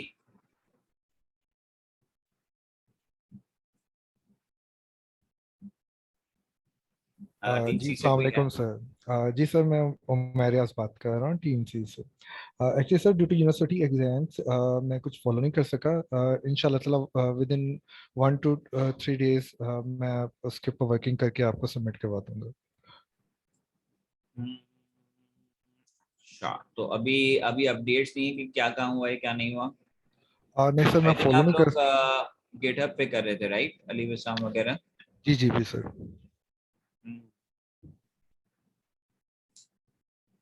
तो अभी तक कोई अपडेट नहीं है। अच्छा मुझे इसमें से टीम ए बी और सी तीनों मुझे ये बता दीजिएगा जरूर कि इसमें से आप जो ये 7 हैं या 6 जो भी आपको असाइन हुए हैं उसमें से आप कितने मार्केट प्लेस के अंदर मुझे फ्लो बता सकेंगे? जैसे मैं अगर बता दूं अभी अभी आपको बता दूं, जैसे रेयरेबल का फ्लो होना चाहिए, उसके अलावा ओपन सी का फ्लो हम बना सकते हैं, उसके अलावा जी हम सुपर रेयर का बना सकते हैं, बिल्कुल फाउंडेशन का बना सकते हैं। ये तो मैं जानता हूँ कि हम इनका फ्लो बना सकते हैं कि किस तरह से जो है वो एक सेल एक एनएफटी मिंट कब कैसे होती है, उसकी लिस्टिंग कैसे होती है, और उसके बाद उसकी बाइंग सेलिंग कैसे होती है। ठीक है, तो ये मुझे बता दीजिएगा इसमें से किस किस के हम जो टेक्निकल उसमें फ्लो डायग्राम्स वगैरह हम शो कर सकेंगे। तो ये मुझे आप एक एनालाइज करके बता दीजिएगा कि आप किस में ये बनाएंगे। ठीक है, समझ में आ रही है बात? क्योंकि मुझे अंडरस्टैंडिंग होनी चाहिए कि वेरिएबल के अंदर जो है वो किस तरह से ये काम हो रहा है, कि किस तरह से बाय सेल और लिस्टिंग हो रही है, एनएफटी किस तरह से मेंट हो रही है, जबकि ऑब्वियसली सुपर एयर में कुछ और तरह से हो रही है, फाउंडेशन में बिल्कुल और तरह से हो रही है, OpenSea is working differently. तो इसका जो फ्लो डायग्राम है वो जरूर रखिएगा प्लीज। इसी में मतलब सब में नहीं होगा, आई मीन के सब में तो हो नहीं सकता, लेकिन कुछ में होगा, क्योंकि जब तक आप वहां तक नहीं जाएंगे तो वो आपको एक्चुअल में समझ नहीं पड़ेगा कि वेरिएबल वगैरह के अंदर तो उसके जो है वो अपना एक प्रोटोकॉल है पूरा।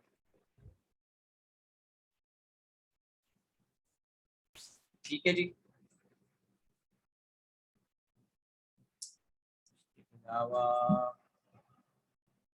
अच्छा, और कोई सवाल है, कोई क्वेश्चन इसके अंदर, कोई चीज जो आपको प्रॉब्लम कर रही हो?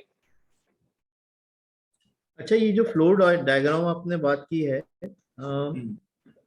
इसके अंदर जो मुझे बताएं, जैसे फॉर एग्जांपल ओपन सी की हम लोग एग्जांपल लेते हैं, इसमें जो लिस्टिंग टाइप और सेलिंग मेथड है वही, उसी में ही अगर हम लोग उसका फ्लो डायग्राम बनाना चाहें तो उसके अंदर ही लाइक काफी एक्सप्लेनेशन उसके अंदर आ सकती है कि उसकी सेलिंग टाइप किस तरह है, फिक्स सेलिंग भी है उसके अंदर, लाइक डायरेक्ट ओनर सेलिंग भी है और वेरिएबल सेलिंग भी है।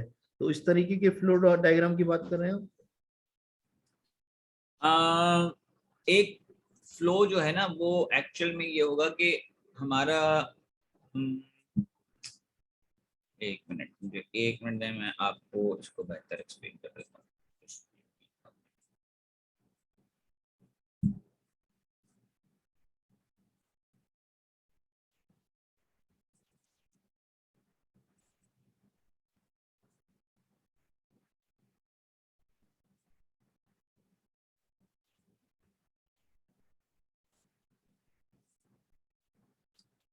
अब एक आपका जो आ जाएगा वो एक आ जाएगा कि भाई ओपन सी, मैं सपोज ओपन सी की बात कर रहा हूँ, तो ओपन सी के अंदर जो क्रिएशन का फ्लो है वो क्या है। क्रिएशन का फ्लो का मतलब ये है कि आपका जो वॉलेट है, फ्रंट एंड है, उसके बाद फ्रंट एंड के बाद एपीआई है।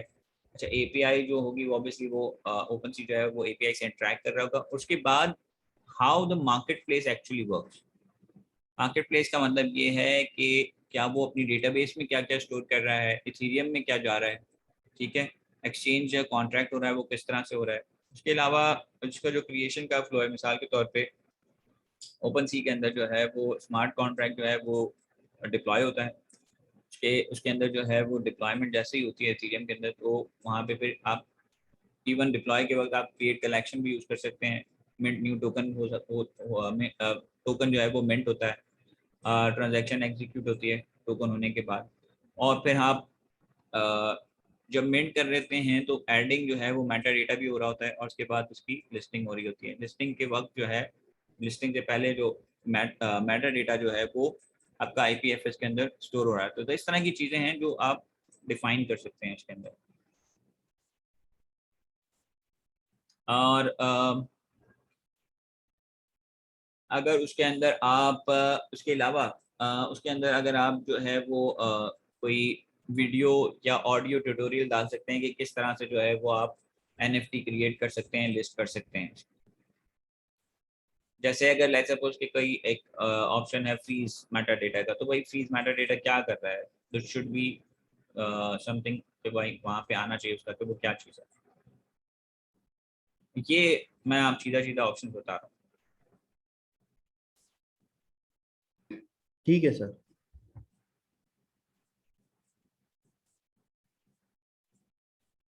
फिर आपके वेरिएबल के अंदर तो पूरा प्रोटोकॉल है, तो आप पूरा प्रोटोकॉल उसका डिफाइन कर सकते हैं कि किस तरह से मार्केट प्लेसेस हैं, कहाँ वेरिएबल प्रोटोकॉल आ रहा है, फिर वेरिएबल प्रोटोकॉल की खास बात ये है कि वो मल्टीपल ब्लॉकचेन को सपोर्ट कर रहा है। तो अब मल्टीपल ब्लॉकचेन की जब बात आ गई तो अब आपको उसको कोई आपके पास कोई चीज होनी चाहिए कि आप शो कर सकें डायग्राम में कि भाई मल्टीपल ब्लॉकचेन का जो इंफ्रास्ट्रक्चर उसने बिल्ड किया हुआ या वेरिएबल जो सपोर्ट कर रहा है कि किस तरह से वो मल्टीपल ब्लॉकचेन को सपोर्ट कर रहा है, वो एक बात है। मल्टीपल ब्लॉकचेन से मुराद ये है कि वो ईवीएम से अलहदा ब्लॉकचेन भी सपोर्ट कर रहा है, ठीक है। ऐसा नहीं है कि वो सिर्फ ईवीएम ही सपोर्ट कर रहा है। सर वेरिएबल मेरे ख्याल से इथेरियम के अलावा फ्लो को सपोर्ट कर रहा है, उसके अलावा एक और भी हैं जो सपोर्ट कर रहा है, लेकिन उसका इंफ्रास्ट्रक्चर ऐसा बना हुआ है कि वो फ्यूचर में और भी इजीली एड अप कर सकता है, ठीक है। तो ये फ्लो जो है उसमें क्या ऐसी खास बात है, कैसे बनाया हुआ है इसने, तो ये वो चीज़ है जो हम देख सकते हैं।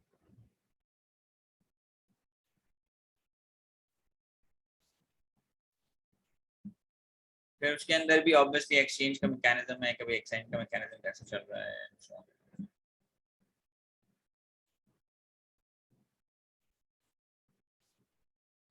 ठीक है सर, इसको इसी अच्छा। उसके तरीके से अलावा आप उसके अंदर ये भी बता सकते हैं कि एक और चीज़ इम्पोर्टेंट है कि भाई इसका स्मार्ट कॉन्ट्रैक्ट कहाँ पड़ा हुआ है। अगर आप इथेरियम के अंदर देख रहे हैं तो इथेरियम में कहाँ क्या स्मार्ट कॉन्ट्रैक्ट का एड्रेस है, वहाँ जाके आप उसको देख सकते हैं कि भाई यहाँ ट्रांजेक्शन हो रही है। तो फ्लो के अंदर जो है ना वो आपकी बेसिकली मेजर जो है वो एक तो आपका एक्सचेंज का फ्लो है कि एक्सचेंज का मतलब है कि बाइंग एंड सेलिंग कैसे हो रही है, दूसरा ये है कि क्रिएशन कैसे हो रही है। ये दो फ्लो अगर हम देख लेते हैं तो इट्स मोर देन इनफ, अच्छा होता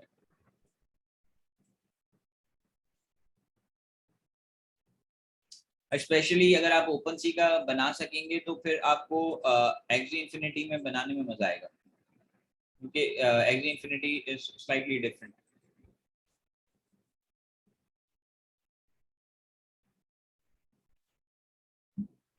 फिर भी आपको कोई सवाल हो तो आप पूछ लीजिएगा जरूर मुझसे, ठीक है जी।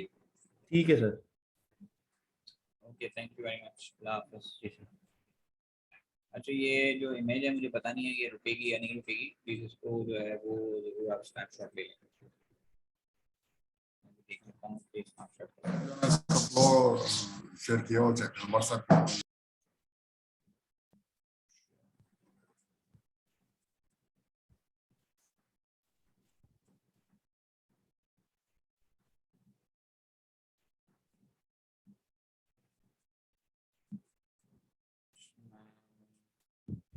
देता हूँ यहाँ पे। जी मैंने भेज दिया।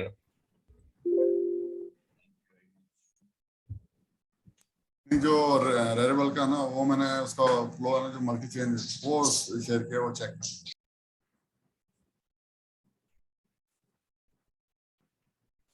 सॉरी, क्या बात की आपने? वेरिएबल का जो ना वो मल्टी चेन वाले जो एपीआई इस्तेमाल कर रहा हूँ उसका एक फ्लो डायग्राम वो मैंने व्हाट्सएप पे शेयर। फ्लो डायग्राम को मिल भी जाएगा, ऐसा नहीं है कि वो फ्लो डायग्राम आपको बनानी पड़े, लेकिन एक्चुअली जो भी वो बनाए वो ऐसा ना हो कि सिर्फ छाप दे। अगर मैं सवाल करता हूँ तो उसे पता होना चाहिए कि क्या बनाया है, कि क्या है फ्लो डायग्राम, ठीक है जी। Okay, thank you very much, Allah ये भी हाफ़िज़। है, ओके। अल्लाह हाफ़िज़।